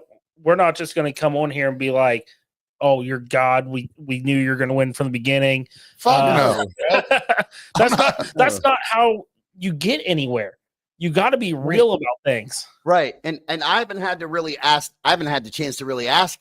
Like, hey, man. Like, I know if we're talking, apparently you've seen it, but I just want your honest opinion. Like, right? Listen, you didn't fit the criteria, so we didn't think you would win. But listen, a buddy of mine showed his son that picture. It's a picture of me, Katie, and Nate all standing on set, and I got this big smile on my face. I got a pair of bibs on. I'm standing there and put my phone in my pocket, and my buddy shows it to his son, and he says, "All right, son.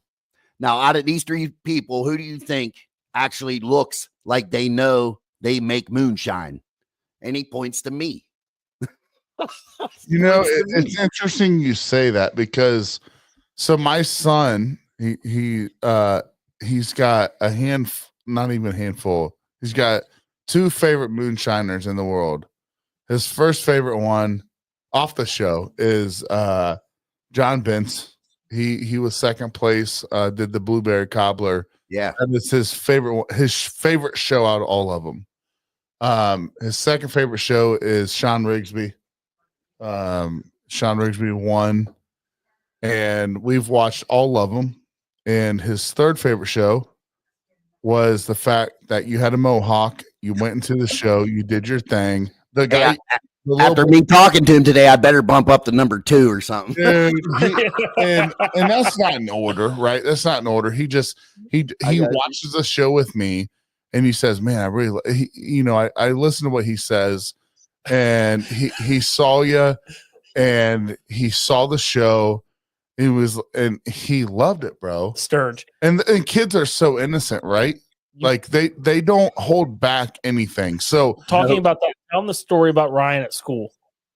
Okay. So all right. So my son has a spelling test, and he was in 2nd grade, and he had the word "still" for spelling. And like still STEAL? No, like stay still. Like stay still, sir. And everyone and the teacher says, this is last year. They say, does anybody know what still means? Like, does anybody know? My son raises his fucking hand. My wife is a teacher for the last 11 years in the district, right? My wife teaches at his school. He raises his fucking hand and tells, yeah, I know what a still is, teach. And she says, what is it? He said, that's how you make alcohol. You use a still to make moonshine. My daddy has one in the basement. My daddy has one in his basement. So my wife texts me at 12 o'clock in the afternoon. Do you know what your son did today? And I'm like, what's going on? Is he okay? Oh, he's perfectly fucking fine.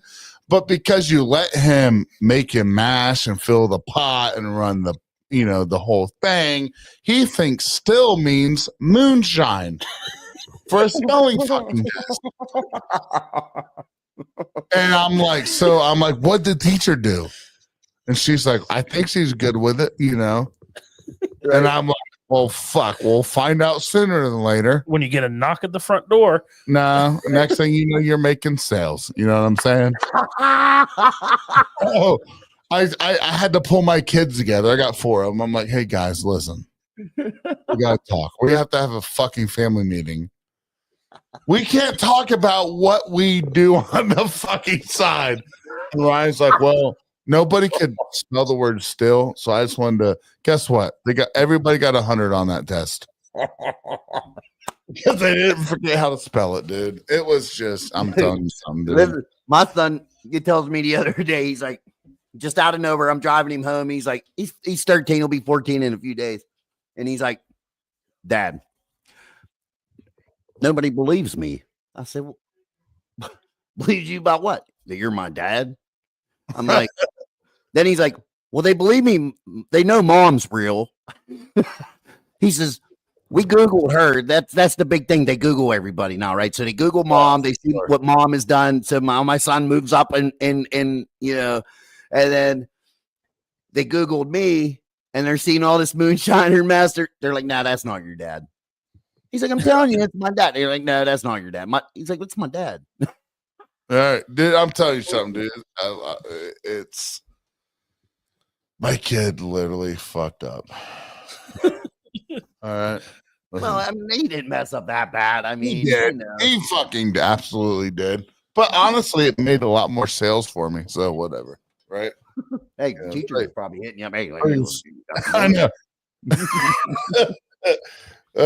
Whatever. Dylan's. I called Dylan that day. I was like, "You're not going to believe my son got me fucking put in prison." I was like, I 100% believe that out of him. Yeah, he was like, hey, let's just see what happens. Next thing you know, we got people texting us like, "Hey, you got moonshine?" I'm like, "Who is?" Whatever.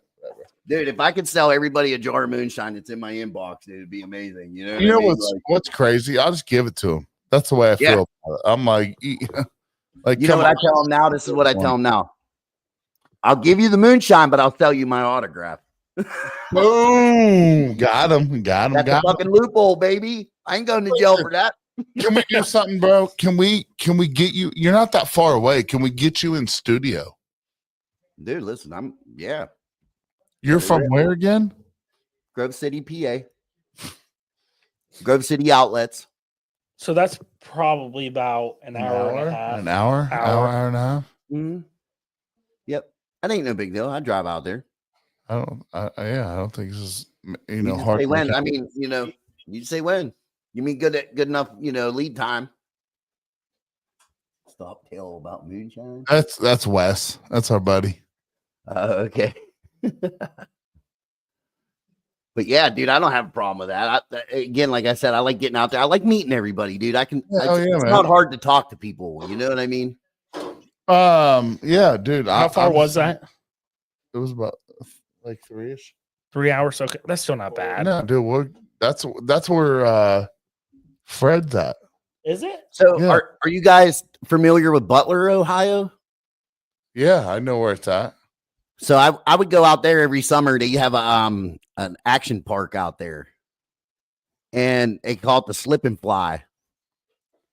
Have you ever been to that? I've seen it. We've seen it, but we've never. I've always wanted to. Bro, I did it 4 years in a row. One of our brothers. So you can see in the comments, Christopher Salmons. He's one of the ones that owned Burned Out Winery. His brother, our brother, lives in not far from Pittsburgh. Okay. Find out where. We don't got to find out where. We're just going to make this shit happen. Right? Yeah. Right? All right. This sounds like a great fucking time, dude. I'm pumped. Are you guys doing like Maggie Valley or anything like that? We did last year and we plan on going again. Bro, I was there last year.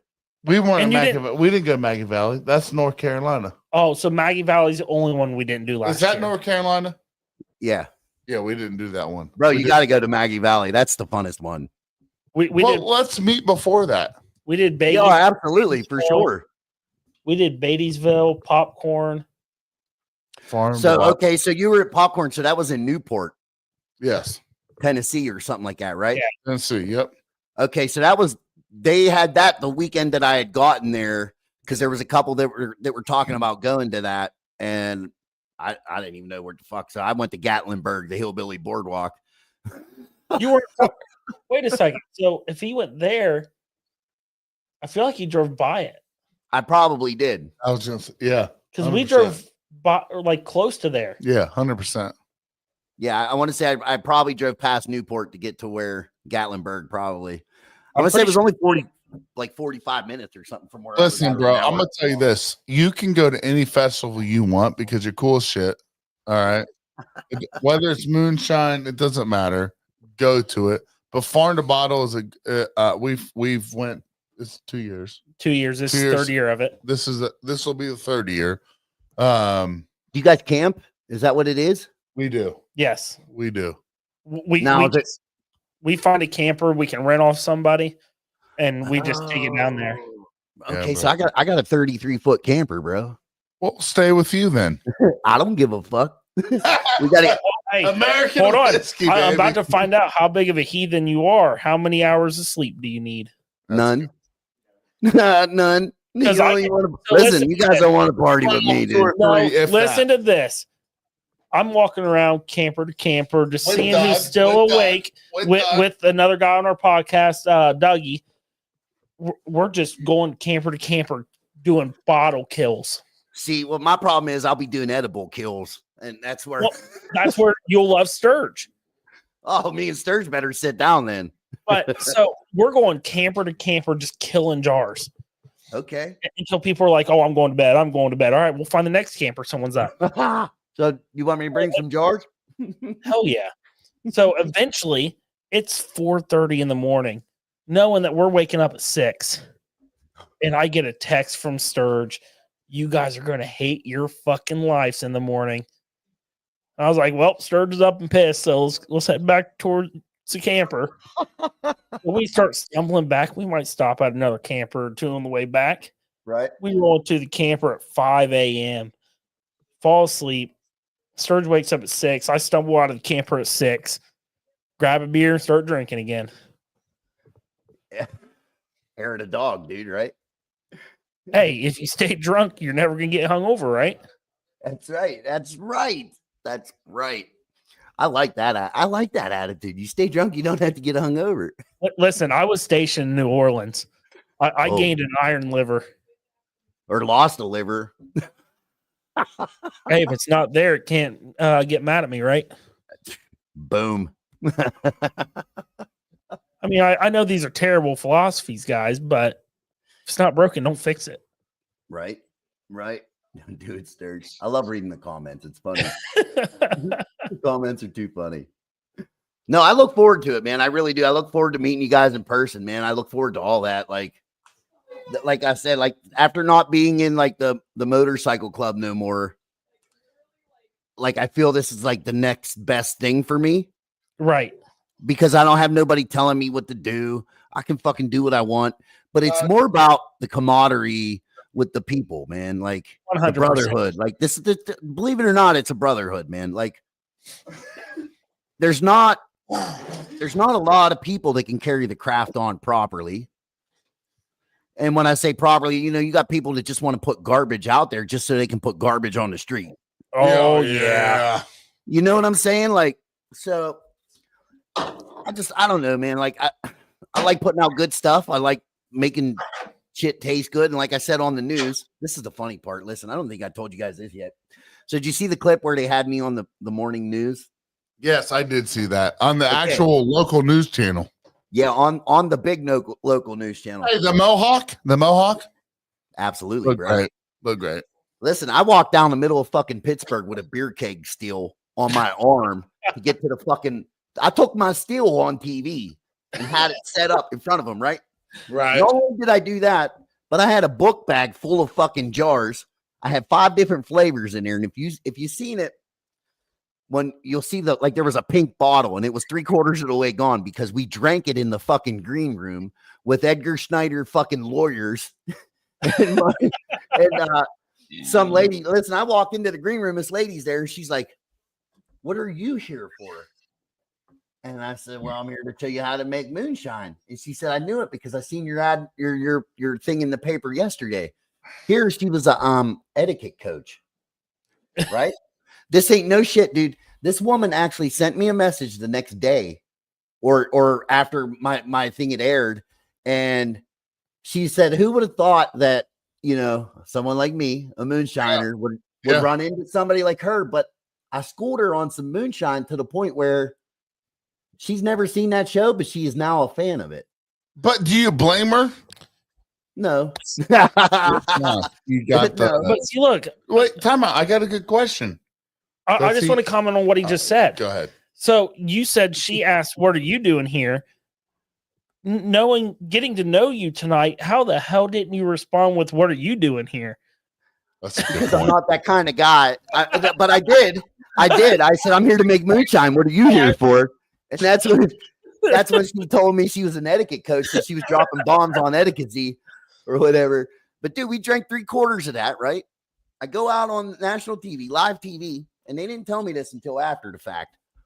But bro, I took fucking illegal moonshine on live TV and gave it to all 3 of the anchors, the weatherman and the 2 anchors. The camera guy, listen, after they only did a little bit, what was left in them cups, the camera guy took the rest of it and drank it. The boss is standing behind him like, he's fucking What drowning the hell are we doing right now? Right. Hot and angry. Have you I ever left met 3 an jars. angry? I said, "Yeah, you guys can have the jars." The only one I want back was the clear. So I gave the weatherman the jars. I gave the other girl a jar. And dude, listen, she was like, "Oh, moonshine gets a bad whatever." I said, "Listen, after you drink this, you won't say that." Sure shit, dude. Everyone thinks they're like, "Oh, to make you blind." Yeah, when they ran it through car radiators. Yeah, you'll- like or legs you fucking drink that, slaughtered. you'll be all right. You might have a hangover, but you'll be fine. Right. Yeah. You ain't gonna get blind off of mine, dude. No way. Not, I I know. hope not, at least. Time out here. It's JJ. I know it's fucking JJ. JJ, I texted you, asked you if you wanted to get on the podcast. You didn't respond. Dude, get him on here. You got my fucking. You want to get on here right now, JJ? Get him on here. Yeah, I want to see if he got rid of JJ, him. hop on here. Levi, can you send JJ an invite? Send JJ an invite, dude. I knew it was a joke, bro. I didn't know you were joking. I was like, dude, No, you can't I tell knew from the who it was. picture. My brother, literally, my brother who does the physique modeling. Literally, where's the short? He saw the first far in the bottle. He saw his shorts. That's what Chris wears now at the gym. Okay, of course I fucking knew who it was. Stop His playing. booty shorts, they're not even booty shorts, dude. They're like underwear, female underwear. I don't even fucking know what they are. My brother's like, you remember that guy at the Far in the Bottle Festival? And I was like, yeah, JJ. So you know who's going to be wearing those soon? You don't Levi. say it. Oh yeah, probably. You wear them in the Marine Corps. Yeah, really? Yeah, you do. They're called silkies. Ranger panties. JJ, Ranger did you pants. send him the link? JJ JJ Jackson.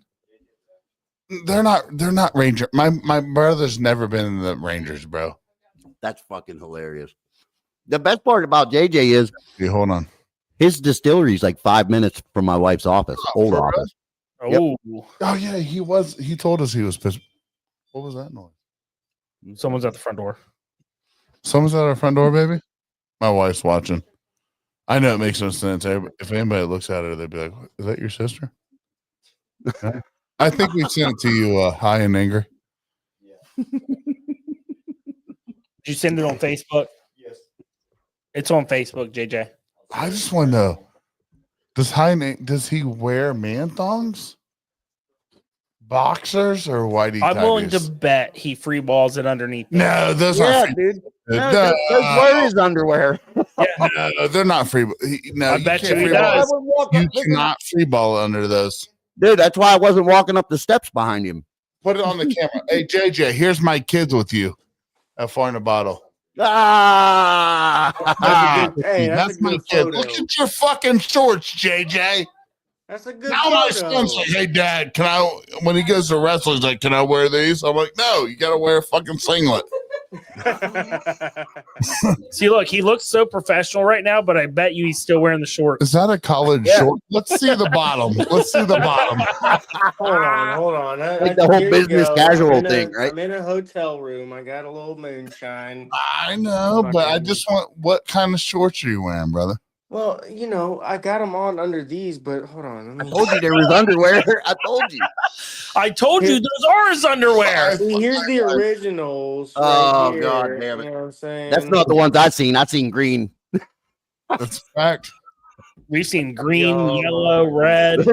That's all I could think of, JJ, was like, dude, when we were there and going up them fucking steps, I'm like, you're not walking in front of me, bro. That ain't happening. I will say this. Hey, congrats to you, homie. Because Thanks, man. You know, I tried to put Western PA on the map, but I've been on Master Distiller twice now, and well, I won't spoil it, but you did it, homie. So congratulations to you. I appreciate. I appreciate. I you appreciate carrying that, man. the That's beacon fucking amazing forward. coming from a professional like yourself, Oh. bro. Well, I will say that I'm no longer the head distiller at that distillery, but there is a lot of my my product that will still be coming out of that joint. But man, I couldn't be more happier to know somebody in Western PA that's doing it like you. Thank you, bro. That means a lot, man. Like, you're gonna make me cry. I already cried enough. Well, I mean, Hey, these cats boys. from Ohio over there, even though I'm originally from that joint, I mean, you know, they be like, oh, we make the best liquor in Ohio. But I'm tell you what, us Come to Western PA, PA, baby. boys, we gonna give you a run for your money. Right? Hey, JJ, make the JJ, same listen. shit, bro. We can make it. It ain't no thing. But here's the thing about you guys. Like, it's quiet. You guys are your own, and that's what makes it good, right? I mean, It's like different kind of people. Yeah, the man, best- we're real people. The amount of balls that it took him. Look, I've been at the behest of many people whom are legal gurus. Like, I didn't do any of the local yokel stuff in Pittsburgh, but like, right. fucking, that took some balls, bro. And I'll tell you what, when I saw that shit, I was like, On the news? He's on the damn KDKA or was it KDKA? I was like, oh shit. I was like, Bro, man, I untaxed need liquor. I was like, I need to fucking put my shit in a damn drum in my garage somewhere, so nobody knows the fuck I'm doing. Because I'm gonna be honest, like I'm not even trying to put myself on the map. Yeah, I was on a TV show, which kind of put me on the map, but I wasn't trying to put it on the map like that. But But I man, feel you got like, some to motherfucking be balls. honest, JJ, let's Gotta let let's it be rip, honest. baby. You're underselling yourself. You know what I'm saying? A little bit. Like I mean, but hear me out for a second. Like Being humble. he is being humble. And listen, my son, my girls, they come to Farm to Bottle the first year. My wife just showed the picture on there. Do you really think my at that time 8-year-old son knew who you was? I mean, He really, he I did it. appreciate it. He I really did appreciate it. But he goes, checks out, he's checking everything out. Don't tell you, he knows my boy. And he met you. My brother met you. My brother's wearing your shorts, by the way. Not Dude, your shorts, but those kind of shorts. And I'm like, what the fuck, bro? And he's like, dude, those are solid shorts. They work great in the gym. I'm like, whatever. Yeah. But Listen, though, I see why you wore them, because it was so fucking hot on set. Now I know. Playing. And I already told you I ain't playing. there was another trying to be reason. comfortable. That's something he's got in his bag. Like, that's his little bag of tricks. He said, if I gotta fucking distract him one way or another, it's gonna happen. But here's the thing. I don't think that's it, Heathen. I think he just wears the shorts normally. Like, yeah, those are his underwear. like he goes into a business meeting, great up top, Yeah, Hawaiian right. shorts, Like a bottom. Zoom, the business casual, business from the waist My up. wife doesn't like when I wear them to mow the grass, and that's No, But dude, homeboy Jake, he knows where I live at, and if I'm wearing them shits to cut the grass where I live at, it could be a problem, especially because Be I'm egg about in to your house only. and shit. hey, can I I'm tell you about to. this? Hey, Pittsburgh, Pennsylvania, you guys are on the map, right? I mean, I to hope. be honest with you, you guys are without a doubt. And when you're from your area, you're strong about it, right? I wrote a song called America, or not America, Ohio Ohio Moonshine. Moonshine. Sorry, I'm definitely hammered, so it's fine, right? You know what I mean? We can be hammered. So I wrote a song called Ohio Moonshine because I'm so strong about our area, right? But one of our best friends, his name's Fred Salmons. He has a distillery here in Englewood, but he's from Pittsburgh area. And you guys are on the map for sure. And to have you two on an episode where you guys are both banging from the same spot, that's pretty cool. Well, Listen, Heathen and listen, JJ. So that'd be a fucking dream come true to work with JJ, man. Like, he's one of the, you're one of them, dude. You're one of the ones that would be like, listen, they need to just have me and you work in the fucking woods and just expand their empire. Look, I spent yesterday. I was with Digger yesterday. I'm down in the DC area right now. I went down to the George Washington Mount Vernon Distillery yesterday as a side track to my business trip down here. And I mean, I can pitch everything I want. Oh, yeah. It's just a matter of New York being like, yes and no.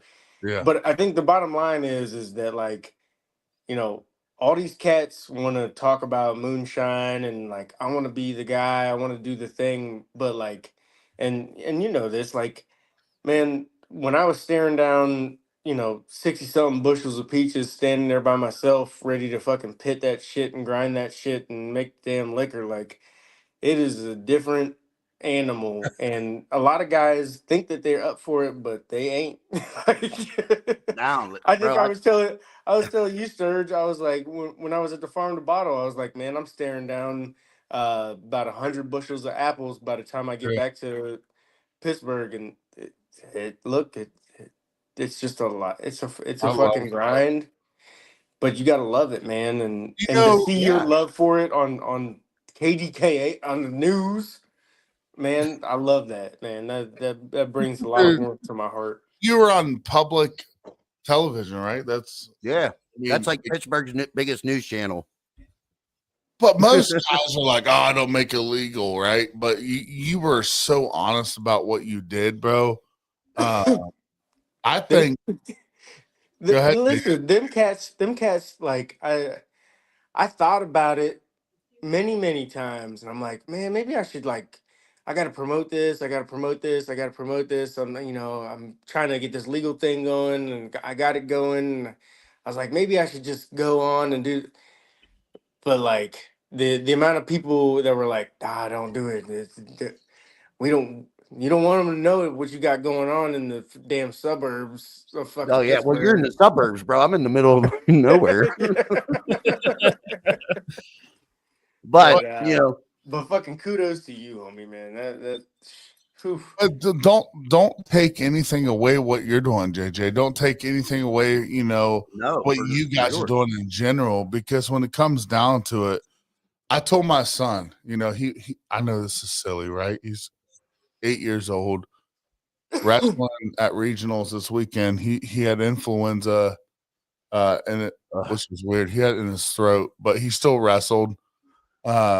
And you know what he wore? You know what he wanted to wear to go there was his Crocs. It was for Burned Out Winery. He has flames on his Crocs. And our good friends at Burned Out Winery, they're great, dude. They're the ones that make the wine in Englewood, Ohio. He loves those guys. And so he puts the Crocs on. I'm like, you want to wear some tennis shoes, before you put wrestling shoes on while we go there? He's like, no, I want to throw these on. And, it's all about what you can do to give yourself the drive. You know what I'm saying? And and what he's at yours. What does he know? But he knows more than I do, right? What brings you to get onto a national television and or a news network or show up to Farm to Bottle JJ or do whatever it is and be who you are. I think that's what the lesson you want to teach the American people. It's the art of the thing, Sturge. Like I tell my oldest boy, like, because he helped me for years from when he was a tiny little guy up till now, like, whether it's smashing fruit or grinding grain on my little janky, grinder that I cobbled together, like. But that's part of it. That's part of being a shiner, bro. But I told him, I'm like, look, there you will see the passion of, and I saw it with my dad. When you have to work, but you see that passion play out, and you see that hard work get put in. I mean, there ain't no denying it, and you just got to teach that to the next generation because, I mean, I don't know half the people that would have cobbled together the shit off of Facebook Marketplace that I did just to chase a dream. You know what I mean? Dude, that's brother. Yes. Like mine hit me by accident, man. Like I waited 2 years and they finally got back to me. And they got back to me on my dad's birthday, who's passed away. So that to me was a sign. Like, dude, you better take it after you Google them and make sure it's real. You better take this opportunity and fucking roll with it. Whether it's serendipity, homie. That's all it is. That's it, dude. It's the trifecta, man. You got to line all that shit up. You got to have, everything in order, and it's all got to be good. Like, but doing that kind of like my son don't want nothing to do with it. He don't want nothing to do with it. I can't even get him to brush his teeth or clean his fucking room. Listen, what your son sees though is the fact that you're chasing a dream, right? Yeah. You know what really fucked me up? It really brought me to tears. I'm an emotional guy, but my son came to me. He's in 3rd grade. And he's like, hey, Dad. And he told me his best friend's names. They're like, when you and Dylan and Peanut are done doing what you're doing, we're going to take it over. So he's like, American whiskey is going to keep continuing even when we're done because I'm the host. They're going to do this. They're going to do that. And we're just going to do it, dude. My wife just pulled up in here just now. Dude, I don't give a shit, man. I don't give a fuck if 3 people listen to my podcast. The fact that my son wants to take it over and thinks that meeting JJ Jackson's a big deal. I think he's a big deal. Right. I'm 46. Let's be honest. John Bentz Meeting John, his favorite picture on his wall is John Bentz. My son is 8 years old. He doesn't care what you got going on. He's meeting you personality wise, right? Yeah. My wife just showed a picture of my daughter and son of JJ. JJ, they don't know that you're on a TV show, bro. They just met you, right? At Far in a Bottle. And you gave them a little bit of conversation. That speaks who you guys are. And well, I mean, that's like I was with Digger yesterday, and I'm just like, my oldest boy, he is obsessed with wanting to get out there in the woods, and I told him, I was like, it's different than where we live at. That's for damn sure. But we just gotta, I'll teach. Just like my dad taught me barbecue. Like you gotta just teach him, man, and pass on that tradition. Like Yeah. and that's what this whole fucking thing is all about. If I didn't spread any of the fucking joy that I get from being on that television show with everybody, like, what the fuck am I doing it for? Like, I don't know. Yeah, so man. that's like what Sturge was just talking about with his son. He said, Dad, I'm taking over your seat. Friend A's taking over Dylan's seat, and friend B's taking over Peanut's seat. We're going to take over. Dude, I don't give a fuck. I'm be honest with you. I will bring that picture of JJ and the kids. My wife's down here, but dude, I don't give a fuck if anyone ever listens to this podcast and cares about it. But the fact that my boy looks at it as we're fucking something that we're not, right? Right. Yeah. That's what it's about, man. And to see my son has a big old mullet, right? He sees, you're a Mohawk and the fact that who gives a shit, right? Like, be who you are, be what it is, show what you have, and at the end of the day, you prevail, whether you did or not. Honestly, whether you won or not, you planted the seed in my son's head, right, in his heart. And whether you would have won, heathen, like to me, it doesn't matter. To him, it doesn't matter. You're still that person. Look. So Farm to Bottle, my goal is now. I just decided it. I don't care how much Sturge is going to kill me after this. I just now decided this. My goal for Ryan, Anthony's son, is to have a mohawk like Heathen, and to wear shorts like JJ.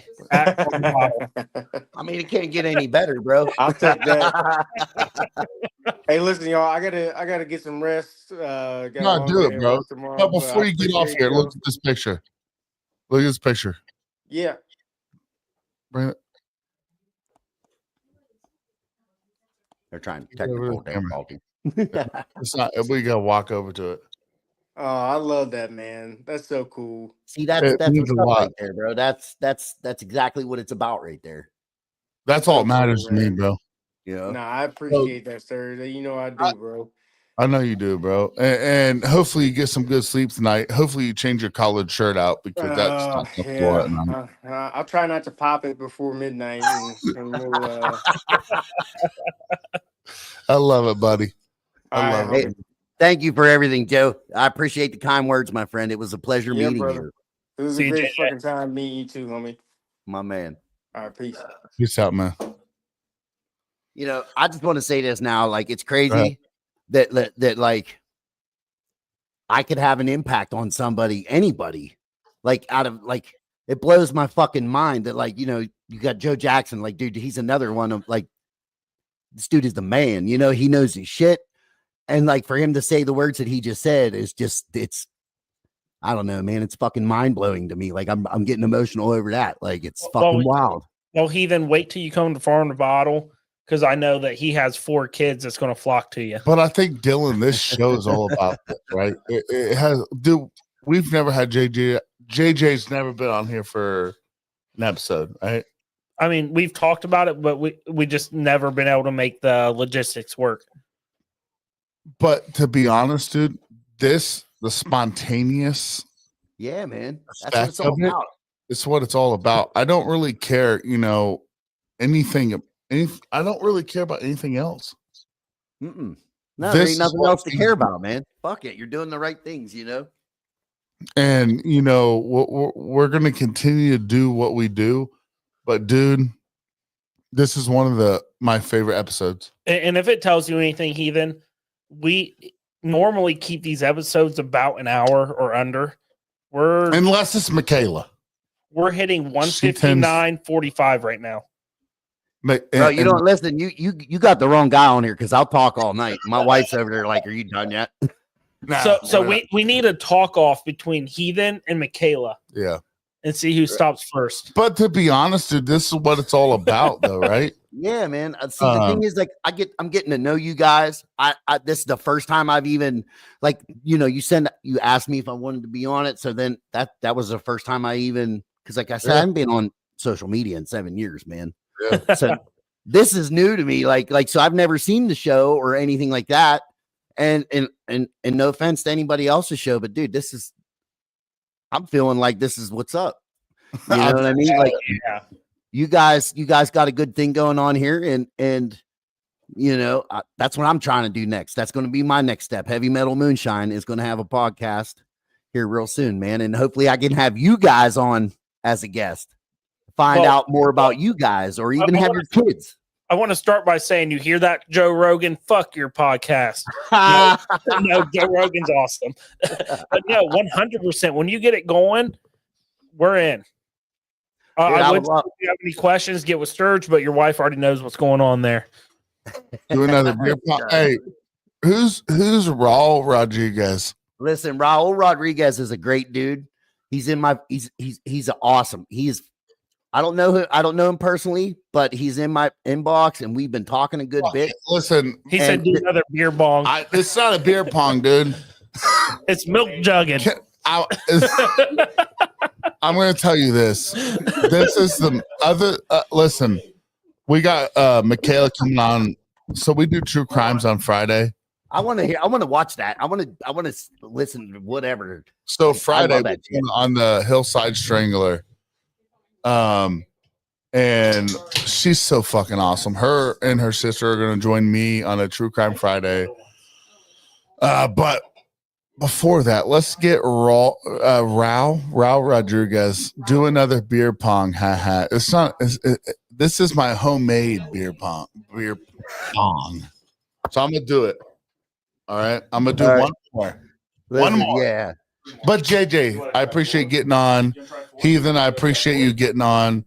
This has been a great time, bro. I'm not gonna lie to you. I was drunk before we got on. I don't normally do that. Well, here's the thing, man. When everybody vibes, and that's all there. That's what it is.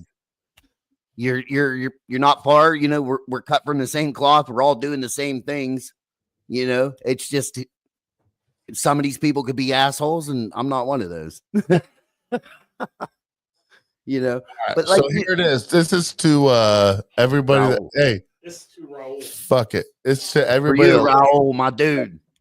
Here it is. Hey, and by the way, Raul, your stickers will be in the mail tomorrow. My wife is gonna send them out. Ready? It's cool. I get to talk to the.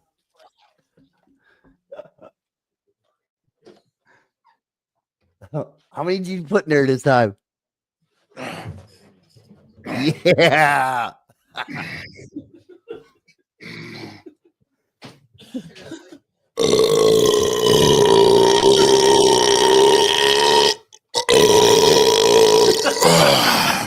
It sounded like my Harley, dude.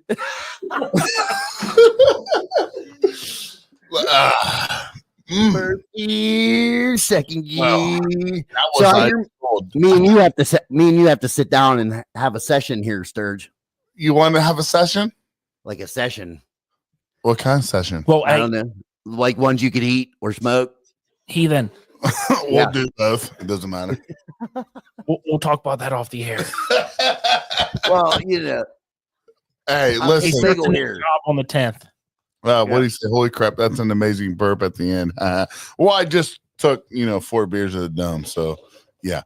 And it was ice cold. I don't do ice cold. I told you not to do ice cold. I told you that earlier. I told come here.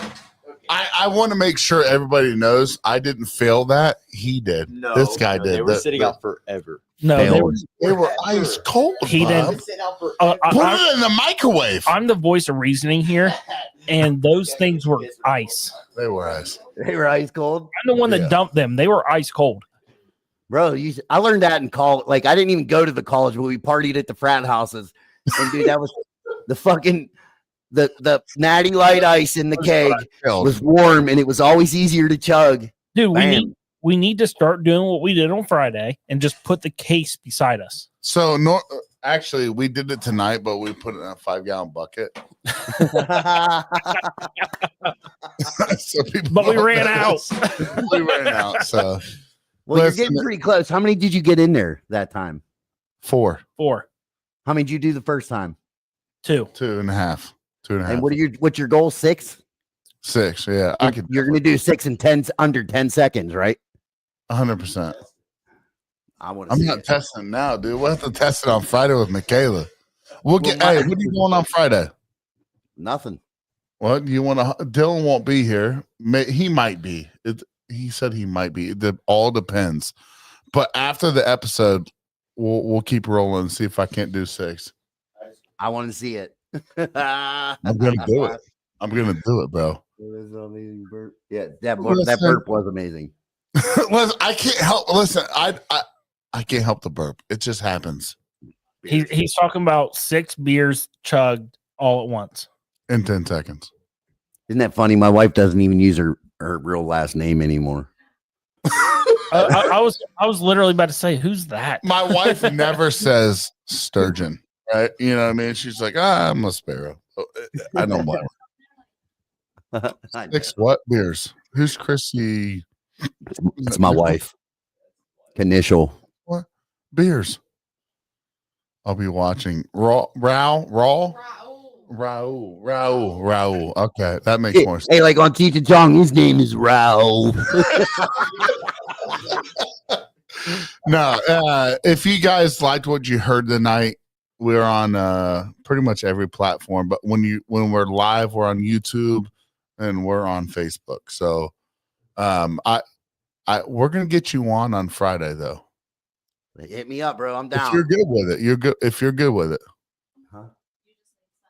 Okay. Yeah, I'm down, man. This is great. I actually leave Sunday for convention in Arizona perfect. for distilling and shit like that. So No, this is Saturday. This is Friday, so we don't have to even worry about Sunday, right? we're good. That'll We're- be great. Everything's good to go, man.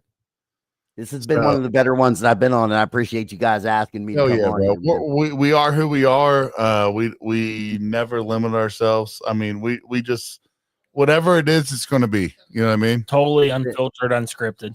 That's it. That's And what then we do. then you got JJ on there, you know. It's just been a great, We weren't prepared for JD. Listen, we didn't think JD would. I mean, it was never even a conversation. It was never No. planned. So it's No. super cool he was on. But bro, I appreciate you coming on. You can stick around for a minute, but we're gonna end the episode. Yeah. But don't hang up though. I won't. All right. As always, Big Sturge. Justice League. And you are? Heathen, baby. And we are American